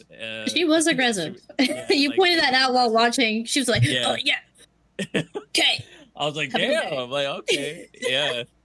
I enjoyed it. It was fun. Nothing like really crazy, to go and write home about, but I did enjoy it, and I am curious on how especially the two mains will kind of develop, and hopefully it doesn't freaking take forever. But yeah, what did y'all think? I will say after episode 1, I did go read it. I did a Grem time beat. I did. Okay, I caught up, bro. I will say, it ain't gonna get as steamy as a Crush at Work, because that author just be cooking. Anyway, so if you know, you know. But no, this one is really cute. I have always seen this around. I did like the art style in the manga, because they only color their eyes and their hair in the manga. They don't. It isn't just fully black and white. So that was very interesting to see it translated in the anime. Especially because you pointed out, Nate, you were like, oh, everyone has like highlights, like, oh my god. Yeah. So that was really cool. That was like the green on the dude, and then like like even like the boss or whatever had like his like yellow, like, everyone, So yeah, I don't know. I really do love the progression with these two. They're so cute, and you can say you see it in episode 1, just him backing her up, and he's seeing like everyone sees her as this aggressive and stone cold, but he can clearly see that she's really kind, and she's just as like clumsy and like stuff like that. While he's doing everything so perfectly, she kind of gets like frustrated. She's like, oh, but I'm supposed to be your senpai. Like, what the fuck, man? You're doing everything better than I am. I don't know. I don't know. After reading, it definitely goes into a lot of other things, but the progression isn't, because this is like a 4 coma in a way. So if it depends, if they skip a lot of the stuff, they'll probably progress it really fast. So yeah, it's cute. It's really cute. I'm excited for more. It's like kind of the format. I don't think literally it is, but it's in that type beat. So yeah, I don't know. This was really cute, and yeah, it's so dude. I'm so excited for future stuff. It's gonna be a fun one. Anybody else is watching? Yeah. Is it just Crash? I mean, Okay. it's up. I'm watching it. Yeah. I'm watching it. Speak on it because I'm just gonna give it hate. It's fun, but the fact that you're saying it's a 4 coma makes me not want to watch it anymore, to be honest. All right. 4 comas are tricks, okay? They're there to lie and deceive. 4 comas, I want them to be good. I mean, I don't know. Uzaki's a 4 coma in a way. Or no, Uzaki is not at all a 4 coma. It has that type of format. No, in it. it's not. It is not even kind of a 4 coma. I mean, yeah. I guess if you. All right. Crash, you can go ahead. Let me read what I wrote here because I went in this anime thinking it's gonna be, you know, at least decent. I knew it was gonna be a great rom-com, but at least it's gonna be decent. Not crush at work vibes, but at least something similar to that, right? Square Enix, I love you guys, and again, I'm not gonna go into like my hate or nothing. I'm just very disappointed in y'all. Very disappointed. I love you guys. I love you guys with a passion, but this anime was not cooking for me. You cannot make me fall for the traps. Adult girl with eye cups are not enough to make me give this more show than mid as fuck. I'm sorry. The animation, dog water. The story, dog water. The fucking MC cannot riz. I'm sorry. The fucking love interest is nothing special. He stood up for her. He stood up. What? Bruh. Stood up for what? Oh, and what? Oh, shit. He heard them talking he didn't have to do all that. He didn't have to do all that. He's just a nice guy. He did, bro. He walked up and said, "Nah, He said, "Hey, great, bro." yeah, I'm No, lucky to have you've her on done my nothing side." for this man to be like, hey, yo, For just meeting her not that long ago and spending a little bit of time with her, and to do that like that's tippable, bro. Too generous. The other girl, the one with the very thick sweater, now that's something we definitely talk about. Definitely. And she. Anyways, I like the toxic vibes from this girl. I like what she's putting down for office wise. DM me, mommy.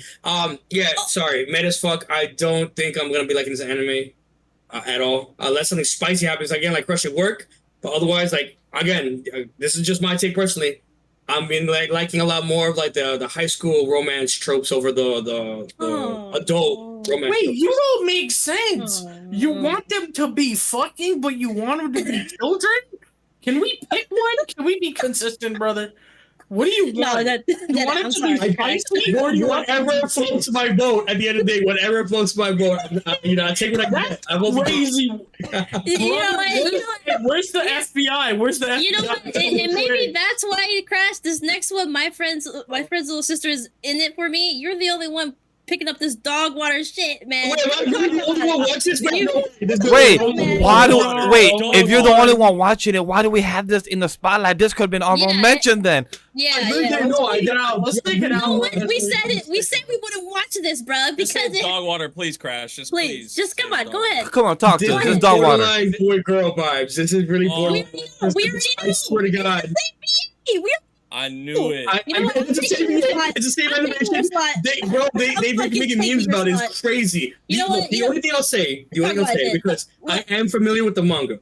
The only reason why I'm giving it a shot is because, as opposed to boy girl, they're actually a substance. They're actually, it goes somewhere with this. For once, I'm actually like, okay, cool. I don't know to what extent it's gonna cook. I don't even think we're gonna get like something like boy girl ending.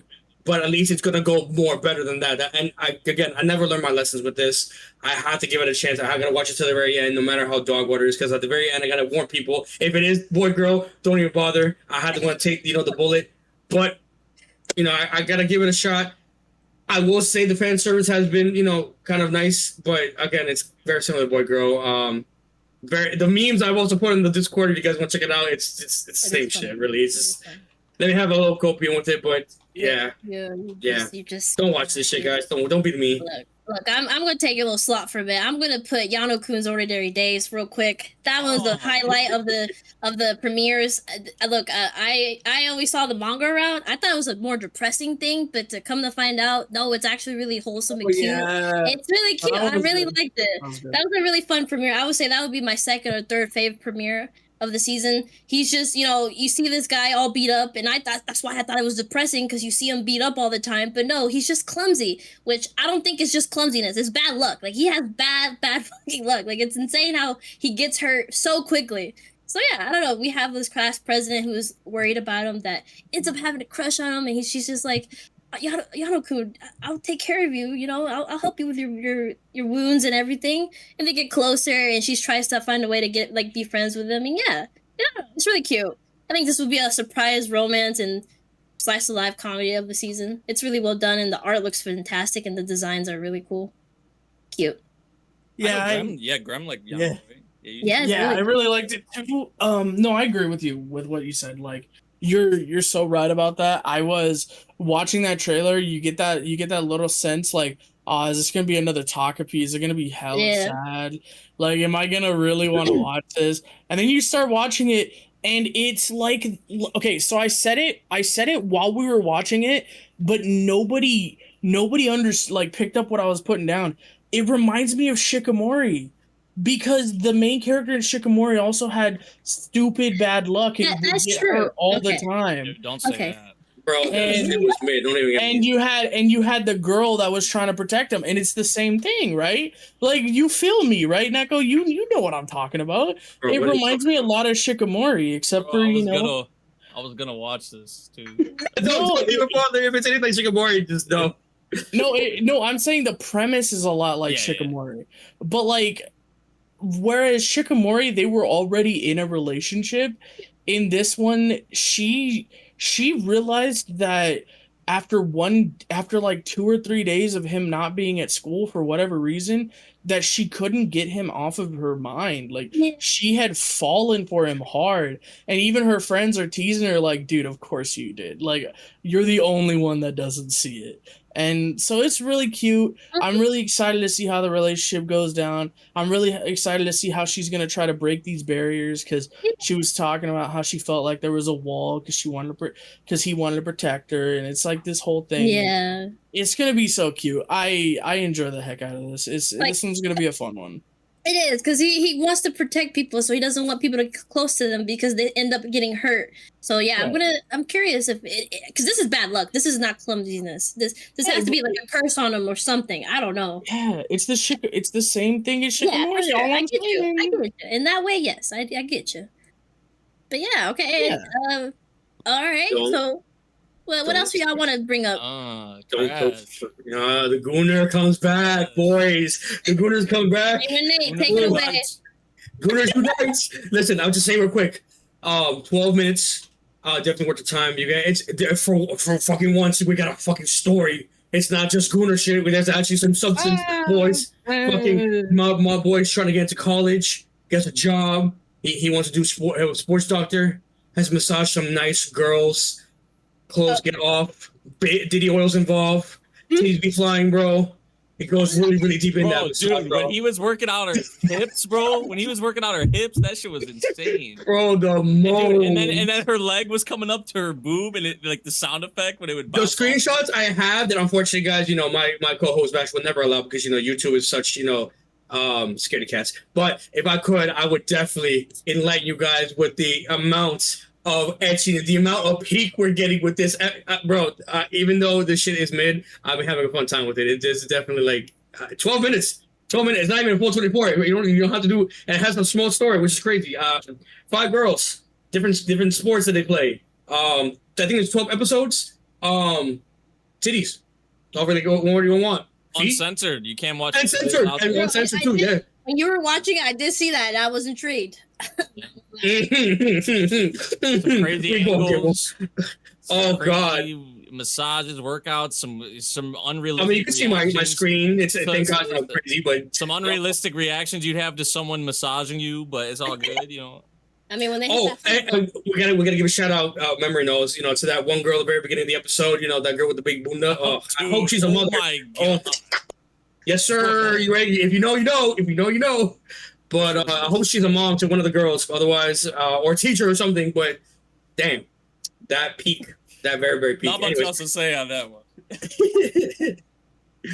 But yeah, I guess now we can go to the final thing. The one that everybody here has been waiting for. We have the Isekai and fantasy. Honorable mentions that you guys want to talk about here?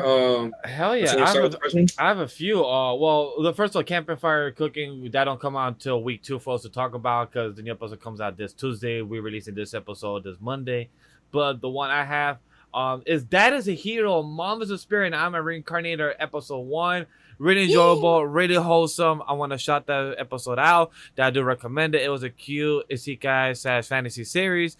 The mom is adorable. The father is wholesome. He doesn't want his daughter to hate him. That's some cute shit. Like some dads, like people say, it's a daddy's little girl, and the son is the mom's kind of, it's kind of the mom's favorite child. Like, it always kind of goes by that. It's just cute to see that.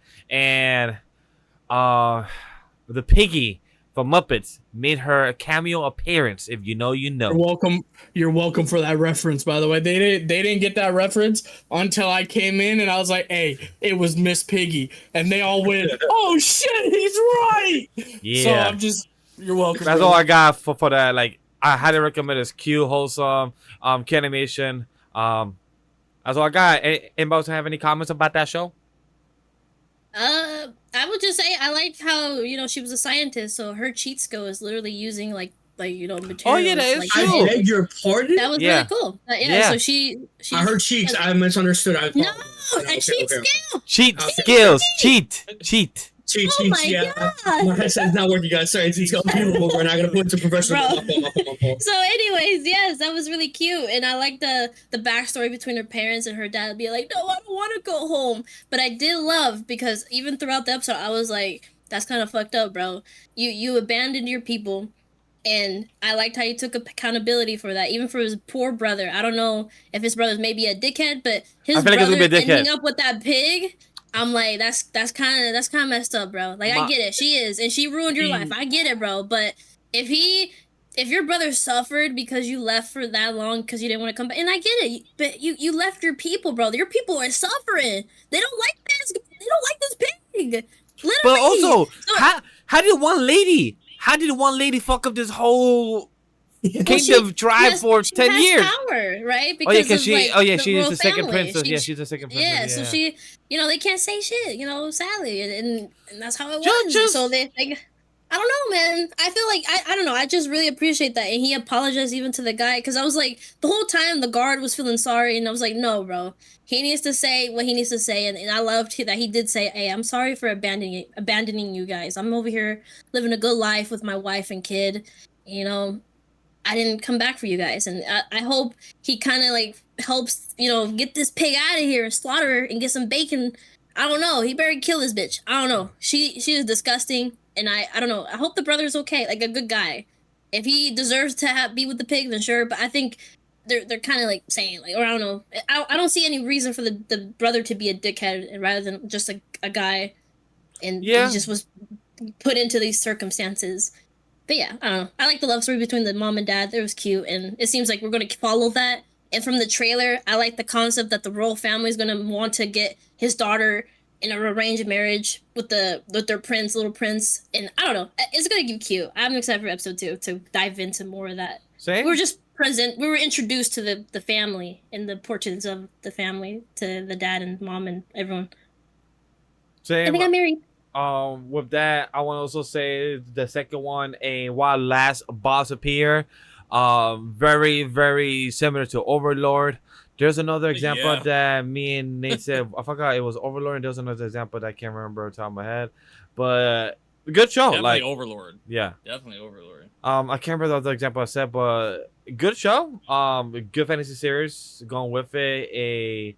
The other one is a gift level 9,000, unlimited gacha backstep backwater dungeon. I'm out for revenge. That's you and Grandma. Why? It's bad. It's bad, but it reminds me of the one that me and Nate watched back in spring season, where the dude also went to a guild, got killed, but then he got reborn with a world tree, and then he got around and got all the sisters. Remember that one, Nate? It's kind of like that concept, like almost the same one.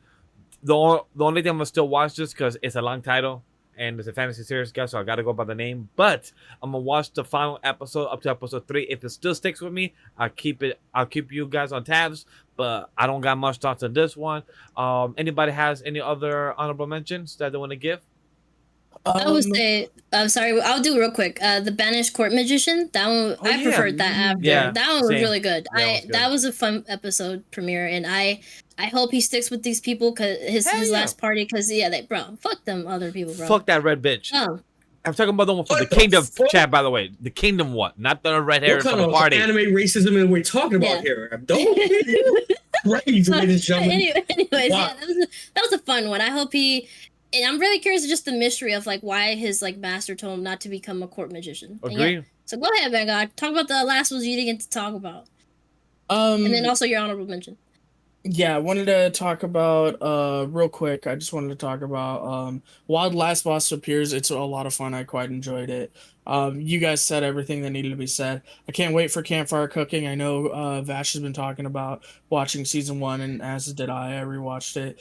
Bless you. Thank you.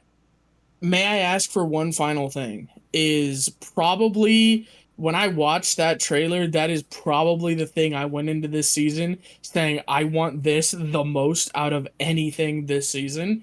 And it is purely because every single one of these like series that I watch, like you always have these really just annoying people that are just kind of horrible people, and like they always like terrorize our main characters, and our main characters normally just kind of like ignore them and go on to bigger and better things themselves later in the story, and that's fine and all, but this just tickles the right thing of her saying, Hey, yo. okay, like she gets left, like basically in front of everybody. They're like, by the way, our engagement is annulled. I never loved you.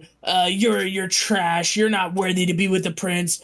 Blah blah blah. And like dragging her name through the mud at this party in front of everybody. And she just goes, all right, can I ask for one final thing though, since our marriage is called off? What's that? Can I punch that bitch as hard as I fucking can real quick? And they're like, what?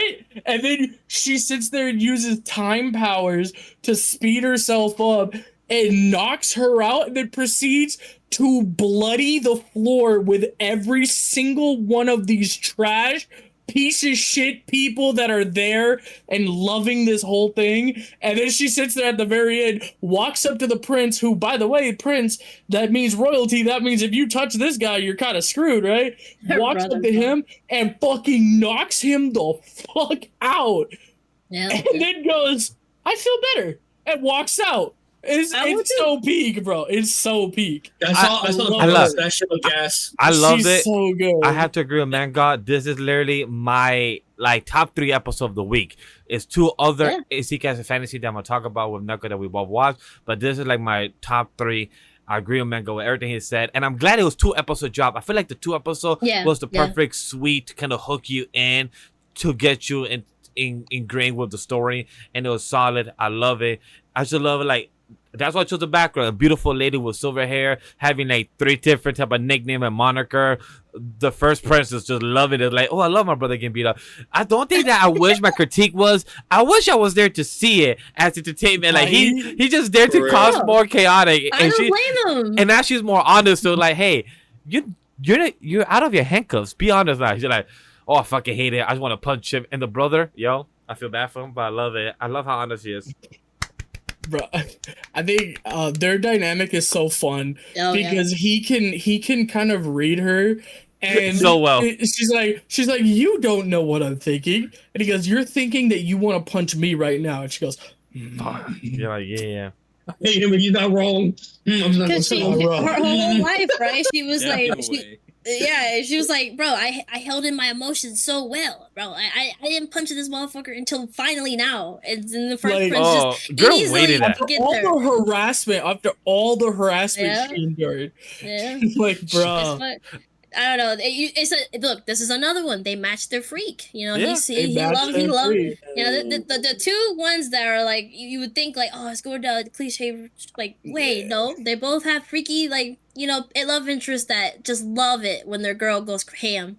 They love it. And one eating monsters and one just clobbering, just straight up blood, and she smiles. She's like, oh yeah. He's covered in blood. Like look at if you're looking at Vash's image, she's covered in blood with a radiant smile on her face. Like yes, which is also a theme between the two main characters, covered in blood with radiant smiles. It's kind of crazy. Yeah. Solid. Is this a villainous anime or is it just?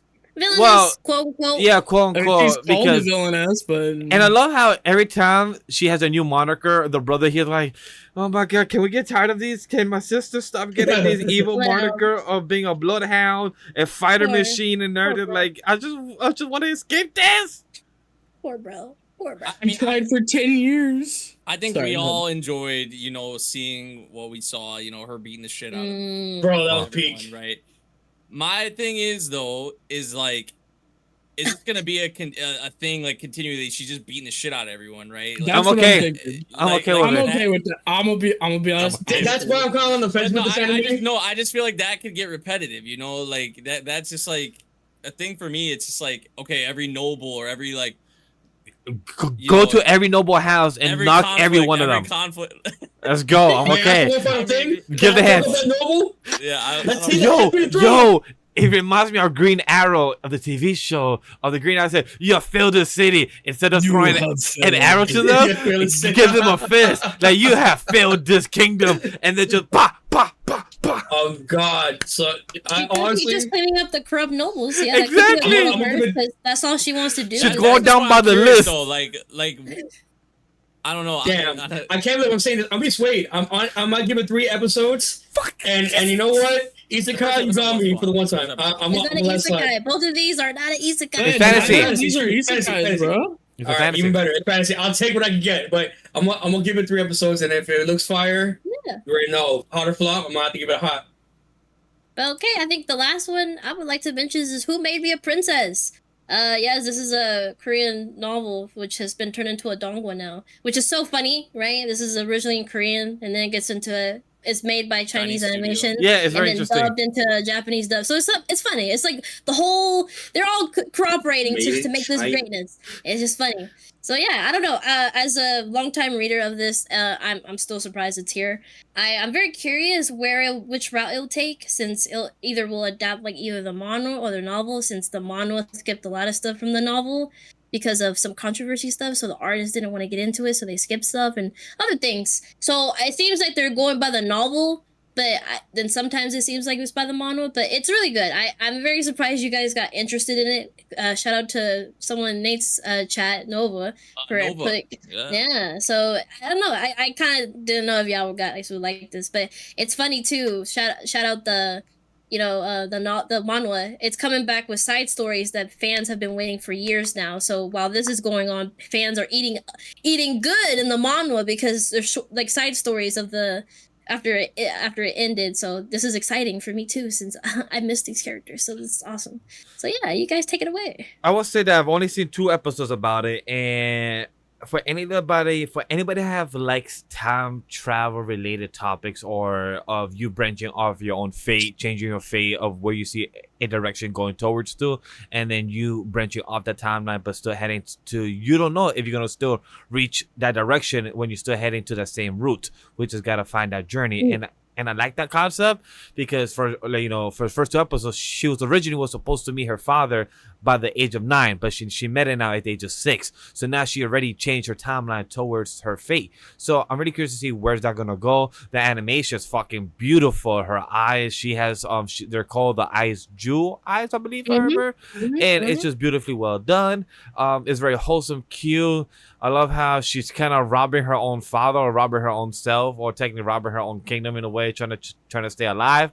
But I do recommend it. It's really cute, wholesome, and it's very enjoyable. I can't want to watch episode 3 and 4 since anime decide to just drop 3 episodes and then have the 4th episode on the following week and not wait. It's like, hey, you don't want to skip 3 weeks like other animes do. No, they just say, hey, let's just drop another 4th episode while on the following week. So enjoyable. I know Nate saw episode 1 with me. I'm not sure if he saw the rest. I only saw episode 1. It was when like the stuff with the maid and how she was like kind of literally was just playing with her essentially, like Yeah. like, set her up, caught the rat in the trap. You know, just like her, like the character design, the eyes, very very gorgeous. Some of her like even facial expressions, I got a kick out of. Really cute. Like just from episode 1 though, I am really curious on like obviously the whole like future bit and even like the circumstances around like the mother and whatnot. Like I was just like the way that had happened, like in my mind I was like, okay, like the mom knew she was gonna, even like her talk with her daughter before like it happened, it felt like she knew it was coming. So it kind of remind me a bit of My Happy Marriage in a way. I think that's what I told you a bit during. And then they made out the dad to be like, I've only watched 1 episode, so maybe there's more on this in like the 4 episodes that are out now. But like they made out the dad to be some asshole, right? Or like he's the scum of the earth. But then like you get visuals in the ending theme where it's like all of them together as a happy family. So I'm just like, okay, are these different like paths or timelines, different futures, right? You know, potentially of what's going on. I don't know. Like so then like I saw that, I'm just like, okay, well now I can't just see the dad totally in this light anymore. Because like initially I'm just like, okay, yeah, like this guy's a piece of shit. Like what the hell? Especially if he had something to do with the mother dying. If that was even the case, I still think that whole situation's kind of interesting.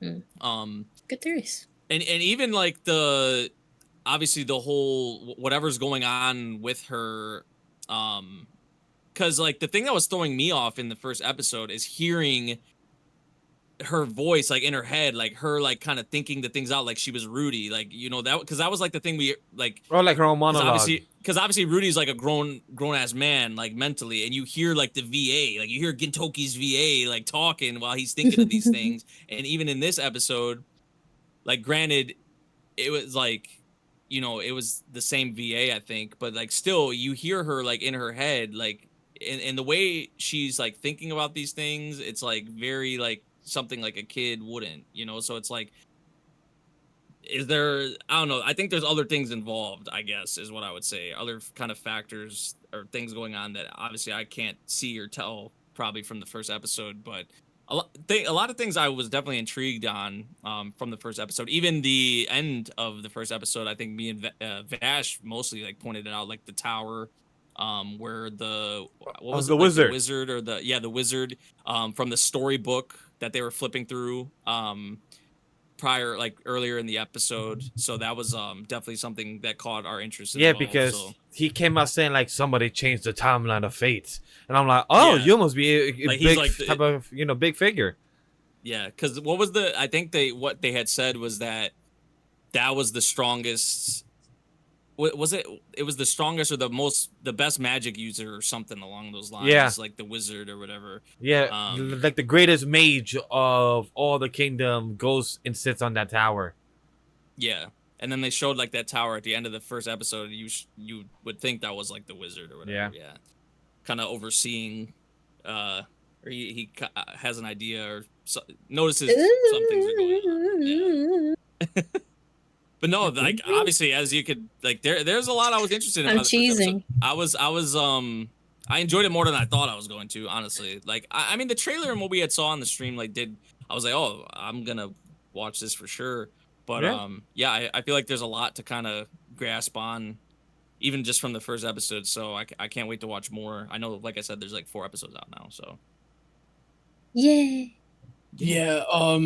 So only talk about the I one. was talking with Neko, and I'm not gonna say anything, but after the first 3 episodes, I think I was yapping at Neko in a call where all the boys were there, and I was just yapping at Neko over everybody because they were all playing Halo or COD or something, and I was just yapping at Neko for like a good 20 minutes, just like, what about this and this and this and this and all about that, and then like, but then there's also the thing with that guy and oh my god, I'm like, bro, this has me hooked, man. It's got glad. me in this stranglehold. There we go. I'm excited. I actually didn't expect this, so this is awesome. Yeah. We're hooked then. And she's also cute. Also, I will say, episode 4, she sings really good. It's kind of She does. That was beautiful. It's so She good. sings. I didn't good. know. Must protect Yeah. then. It's better than Anya. You guys heard it here. Oh, I mean, agree. you ain't wrong. You ain't wrong. Yeah, you ain't wrong. I agree. I will say I didn't watch the finale episodes I didn't of watch The Silent Witch. either. Alright. Delay. Yeah, Well, well, like look, Tuesday. It got Got delayed. pushed back. It got delayed by a Friday to a Saturday. That's all. Yeah, it did. And because they was also having the That's my dub, excuse. having the dub and sub come out to say. Yeah, you So, was really chat, relying on that, bro. Why you look, took them? Look, chat. I'm gonna tell you quickly. It was a good finale. I love the wholesomeness and cute date that they had for our girl Monica and the second prince. It was very cute and wholesome of how they was talking to each other and try to be comfortable with one another between goals, or trying to be like, where pretend we're strangers and let's just be our true selves. So I love the cute stuff. And you saw a book that Monica got to get from her father and everything. That's a very cute wholesomeness. And the prince got to also say, hey, I have a crush on the Silent Witch. And they find out a bit more about that with very vague stuff. So it was a cute finale. Yeah, Cute. I really loved everything in the bookstore. Yes, I love everything in the like bookstore. the prince gushing about the theorems that the Silent Witch made, and the way she's like getting embarrassed because he actually understands what she wrote, and he's like so going in into everything she wrote and all that, and then being like, yeah, I have a crush on her, and then her finding a specific book written by a specific person that has been destroyed because it's been called like forbidden knowledge or whatever. Banished. And, yeah, it's been banished, and she finds it and she goes and asks to buy it, and he goes, well, I'm not going to give you that for cheap. That is worth a lot to me. That's one of my best friends wrote it. I will sell it, but it will not be cheap. And she cries because it means so much to her that this is still valued. A book that has been banished, exiled, burnt. Most of the copies have been destroyed, and this one person values it so deeply. I can't wait to hear, like, I have a friend who's been reading it, and I was like, please tell me like they talk about this, because I want to know more about this, because that's like such a good, like, that hooked me to the point that like I already had the novels ready to read. Ooh. But I've been holding back, and I'm like, I might have to dive in, because I like the thing with the book is so cool. And so that's all. I'm not gonna speak more on it, but it was good. Everything in the bookshop was amazing. Agree. It was a great finale. I agree with that. So Any of the books have her crying? yeah, the books out are She crying. did. But Well, I mean, honestly, it was really heartfelt. Like, you have no idea, bro. I agree. No, hopefully, you don't- hopefully you guys, the two people that didn't get to finish it, hopefully we get to hear them from the binge chilling for next that week. damn- Yes, sir. You already know. That but- damn right, bro. You know how it is. Yeah. Yes, So this Digimon, I never watched Digimon, so I'm gonna go first. I never watched Digimon. I know my name is Grem, and people say it sounds like Greymon. I don't know. I've never seen Digimon. And all I gotta say about this is, like, it was interesting. I'm pretty sure in Digimon, weren't they in a digital world? Because this is more like the digital world is crossing over into the real world, and that's pretty interesting. And then, like, Okay. with the Digimon that are, like, absorbing their power or whatever the hell it Impulse. is, basically their life force. E-pulse, yeah. E-pulse, yeah. It's a really cool thing. Unfortunately, the main character cannot have a big brother who's supportive, so of course we have to kill him off in episode Bro. 1. Not unfortunately. Of course. Shit. Man, No, this it's is just the one yet. facts. It's like, bro, what's that? Supportive parents dead by the end of the episode. Supportive big brother who's awesome and amazing dead by the end of the first episode. As soon as I think while I was watching it, as soon as like the flags were like there, like I was like, okay, this guy's toast. The line that he said, "Do not leave the house until I come back." When me and Neko was watching, we literally said, "Oh, he's gonna die." We literally said, like, "There's no way we're gonna kill him in Digimon," because in Digimon, most characters don't fucking die in the first episode.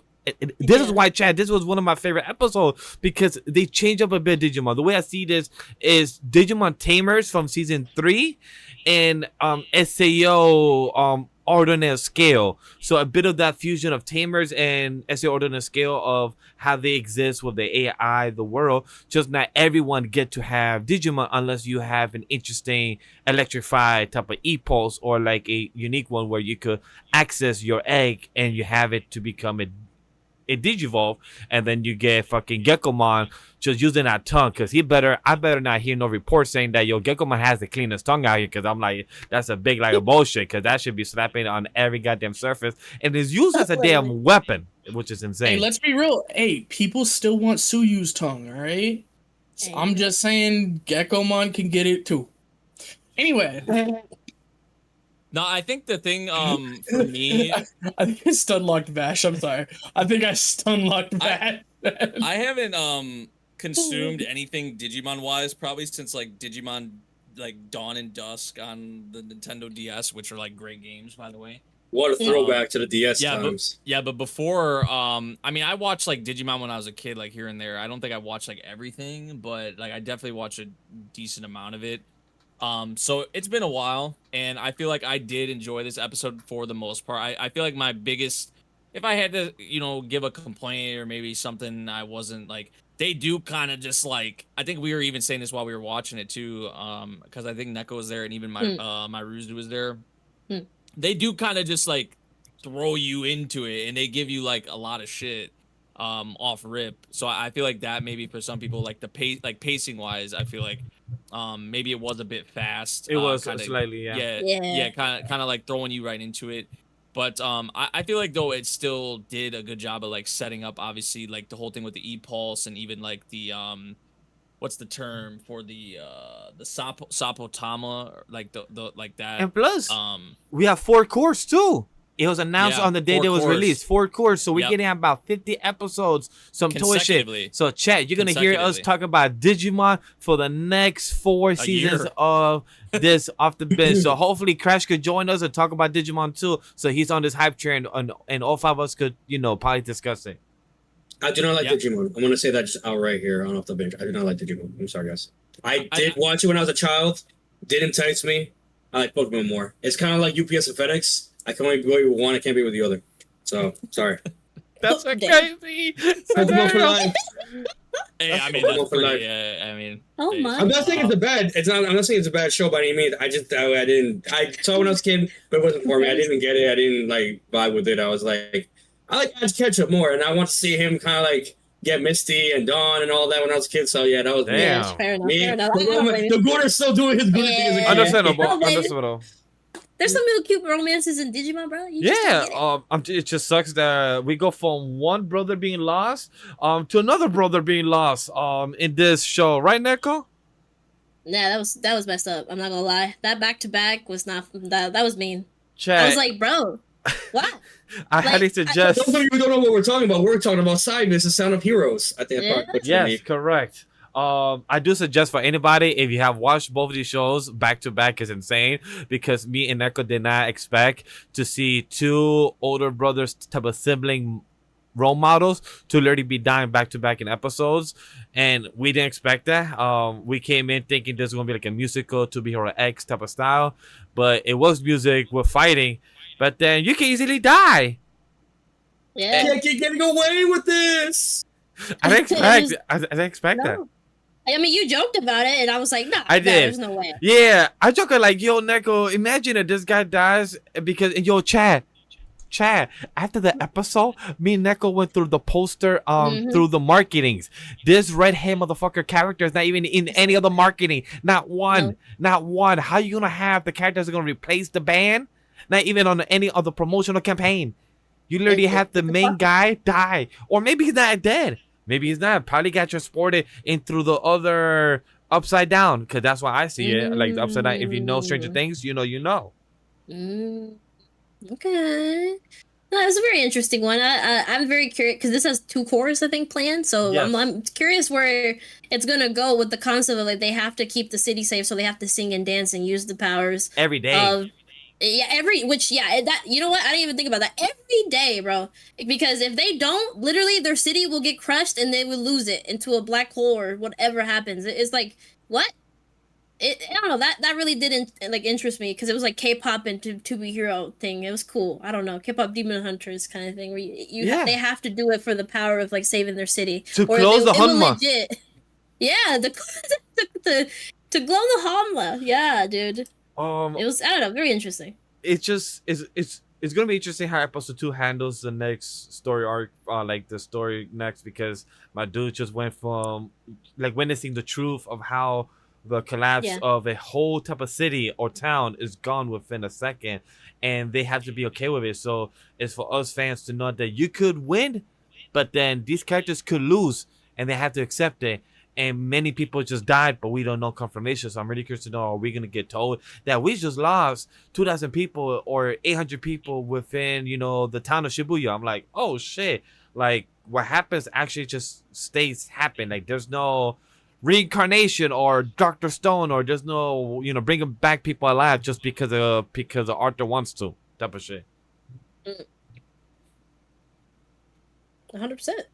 But I think that, that's it. you have any more thoughts about that, Neko? Like about the show? Because like I told the audience, you should watch your Digimon and this show back to back, because it was brutal. I didn't expect, you know, older siblings to die back to back. It was kind of messed up. I think otherwise my only gripe was the Digimon being too fast. I think for newcomers, it's definitely, you have to have already known Digimon, because if not, then yeah. So yeah, overall, I enjoyed these 2 back to back. It was really enjoyable. I'm happy Digimon's back.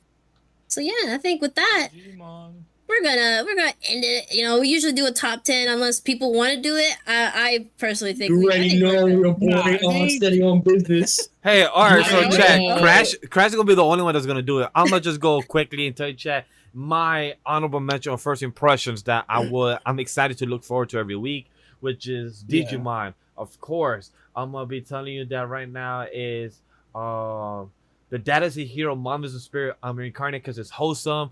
My wife tells me that I'm gonna be such, like, if I have a daughter, I'm gonna protect her. I'm gonna be so wholesome with her. So like I could just relate. I like cute stuff, very wholesome shit. One that I'm excited for to watch all the time is, may I ask for one final thing? I want her to be just fighting nobles every week. I don't mind if she's on a boxing ring and puts them in a boxing ring and just starts giving them hands. I'm okay with that. I'm here for that every week. And like I said, the sound of the heroes, I'm really curious about it. I'm really curious to know where they're gonna go. And a while last boss appeared next couple episodes, because episode 2 was good. So I'm really curious to see how she could be connected to the heroes. Are there other people connected in this world from Earth, from Japan? So I'm really curious to see where's that gonna be any type of connection. And is she gonna expose her black wings, or is that gonna be a problem? So, you know, those are the few shows I really wanna shout out to for the excitement for them. And I'm glad I'm not gonna be checking out my Awkward Senpai, because I felt like I was supposed to check it out, and I'm glad I'm not gonna be checking out that trash. Speak on that, my boy. Speak on that. Why'd you have to throw that in there, man? All right.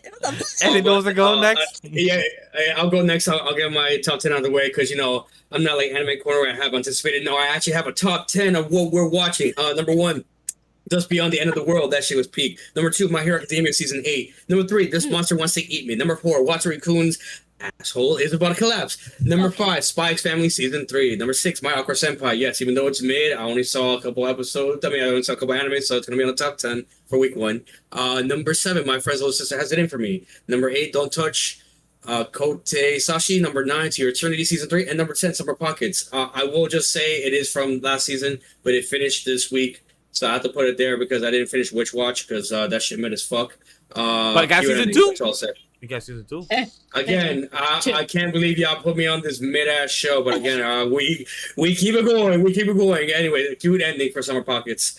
Anybody else want to go next? I can go. Okay, go ahead, Megan. I was just gonna say the only thing I was gonna mention was my favorite thing from this week was surprisingly My Hero Academia season 8. Hey, Ooh, that's valid. That's valid. Yeah. Invisible Girl would be my favorite too. Just I know that wasn't it really. But I'll go next. I think mine too. I would say that maybe the best premieres for me personally was SANDA and Yano-kun's Ordinary Days. That those two were fun, really fun. And I don't know. I'm excited for more each week. Hell yeah. There's a lot of good stuff this season though. But go ahead, man God. I think for me, I mean, I've been harping on it. I've been mentioning it. I've been talking about how much I'm really enjoying. Boss Man said, "May I please ask for one more thing?" The Faded Magical Princess, of course. Honestly, everything that's fantasy and isekai this season is just speaking to me in some type of way.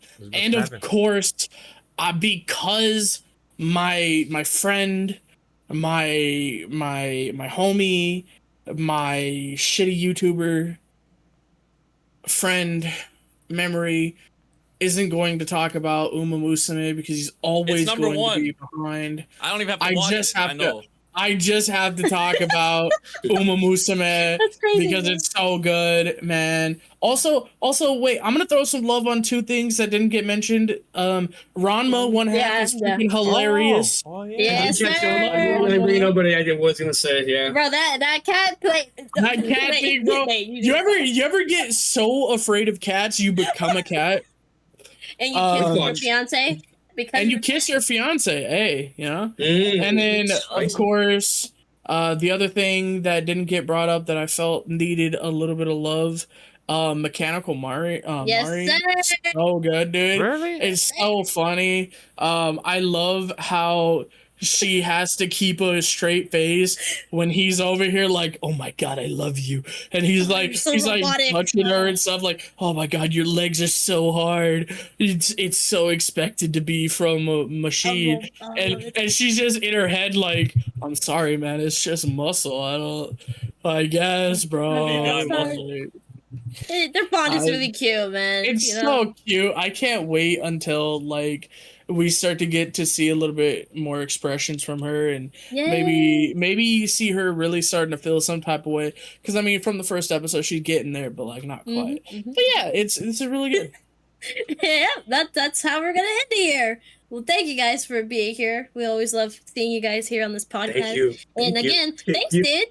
Yeah, thank you. Thank you for being here. It's this week was a good, introduction to the fall season with it being a chill time. We found a lot of good things that maybe surprised us, maybe went over our expectations. So yeah, I hope you guys come back next week so we can dive into it even more. And next week is episode 50 of Off the Binge. And since I have my co-host here, Vash, since unfortunately he will not be here next week, guys, I just want to say thank you guys for letting us do 50 episodes of this. We love it. We love telling you guys what animes we love enjoying, what we think is trash, and what we think is mid. And if it wasn't for you, we wouldn't be where we are. So 50 episodes. We are pulling through. We have heat coming out. Stay tuned. We're going to stand on business. You already know what's up. Thank you guys. Follow us on our respective social media. Join the Discord if you want to see hot takes or just, if you want to vibe with us. And keep watching Gooner stuff. Oh my. Keep watching Gooner stuff. I just want to say that what Crash said for week 50 episode, week 2, I wouldn't be at New York Comic Con. So if you're here for Thursday through Sunday, I'll be in New York Comic Con with my fellow content creator. New York Comic Con. I will be there at the Javits Center. So if you see me, spot me, take pictures and everything, say hi. Tell me Off the Bench is awesome. Tell me that all the Gooner unites. If you please tell me that, you got to take a video with me so I can send it to Crash. Every person that says that, you guys will get $1. You guys will get $1 for every person that comes to the end of the podcast of 3-hour recording. If you hear this and you are New Comic Con and you approach me and say Gooners Unite, $1 for each of you guys. Yeah, make it happen, bro. Please spread this. Like, subscribe, And also, retweet this. I Dollars on appreciate the line. for all the audience that checked out our tier list last week. We appreciate the fans, the views, and everything. Questionable dislikes. Please let us know if you're gonna dislike it. Why? Maybe comment, hey, maybe tell us your feelings. Why did you didn't like it? That's all I gotta say. Yeah, besides that annoying bald guy. Who's the bald Yeah, guy? just That's yeah, nice. it's just I very don't think questionable. it's my superhero X take, but hey, it is what it is, you know. That annoying. Hey, can we talk about that annoying bald guy though? Like, on God, like, why is he even here? Yeah, it's very questionable, Yeah. chat. But other than that, we appreciate you guys checking out here. Like, comment, subscribe, press that red button. Let us know what you guys thought about week 1, your first impression, your favorite anime of the fall season. We appreciate you guys for watching. We see you in the next one. Take care. Bye bye. I miss Rent a Girlfriend. Bring it back, please. That shit was peak. Hijo de puta, you gotta Dude, go you with didn't even put it in your top 10 like ever, dude. Uh, You never Come put on, it it in your was top peak 1. to me. It was Okay, so okay, no, but I'm just saying, even you yourself didn't acknowledge it as peak. You never put it at number 1. You put it one time. You put it one time as like a no. I gotta put it because I didn't watch anything else this week. Like, it was the only time I you think put that's it at the true. top. I think that was like week 5, week 6.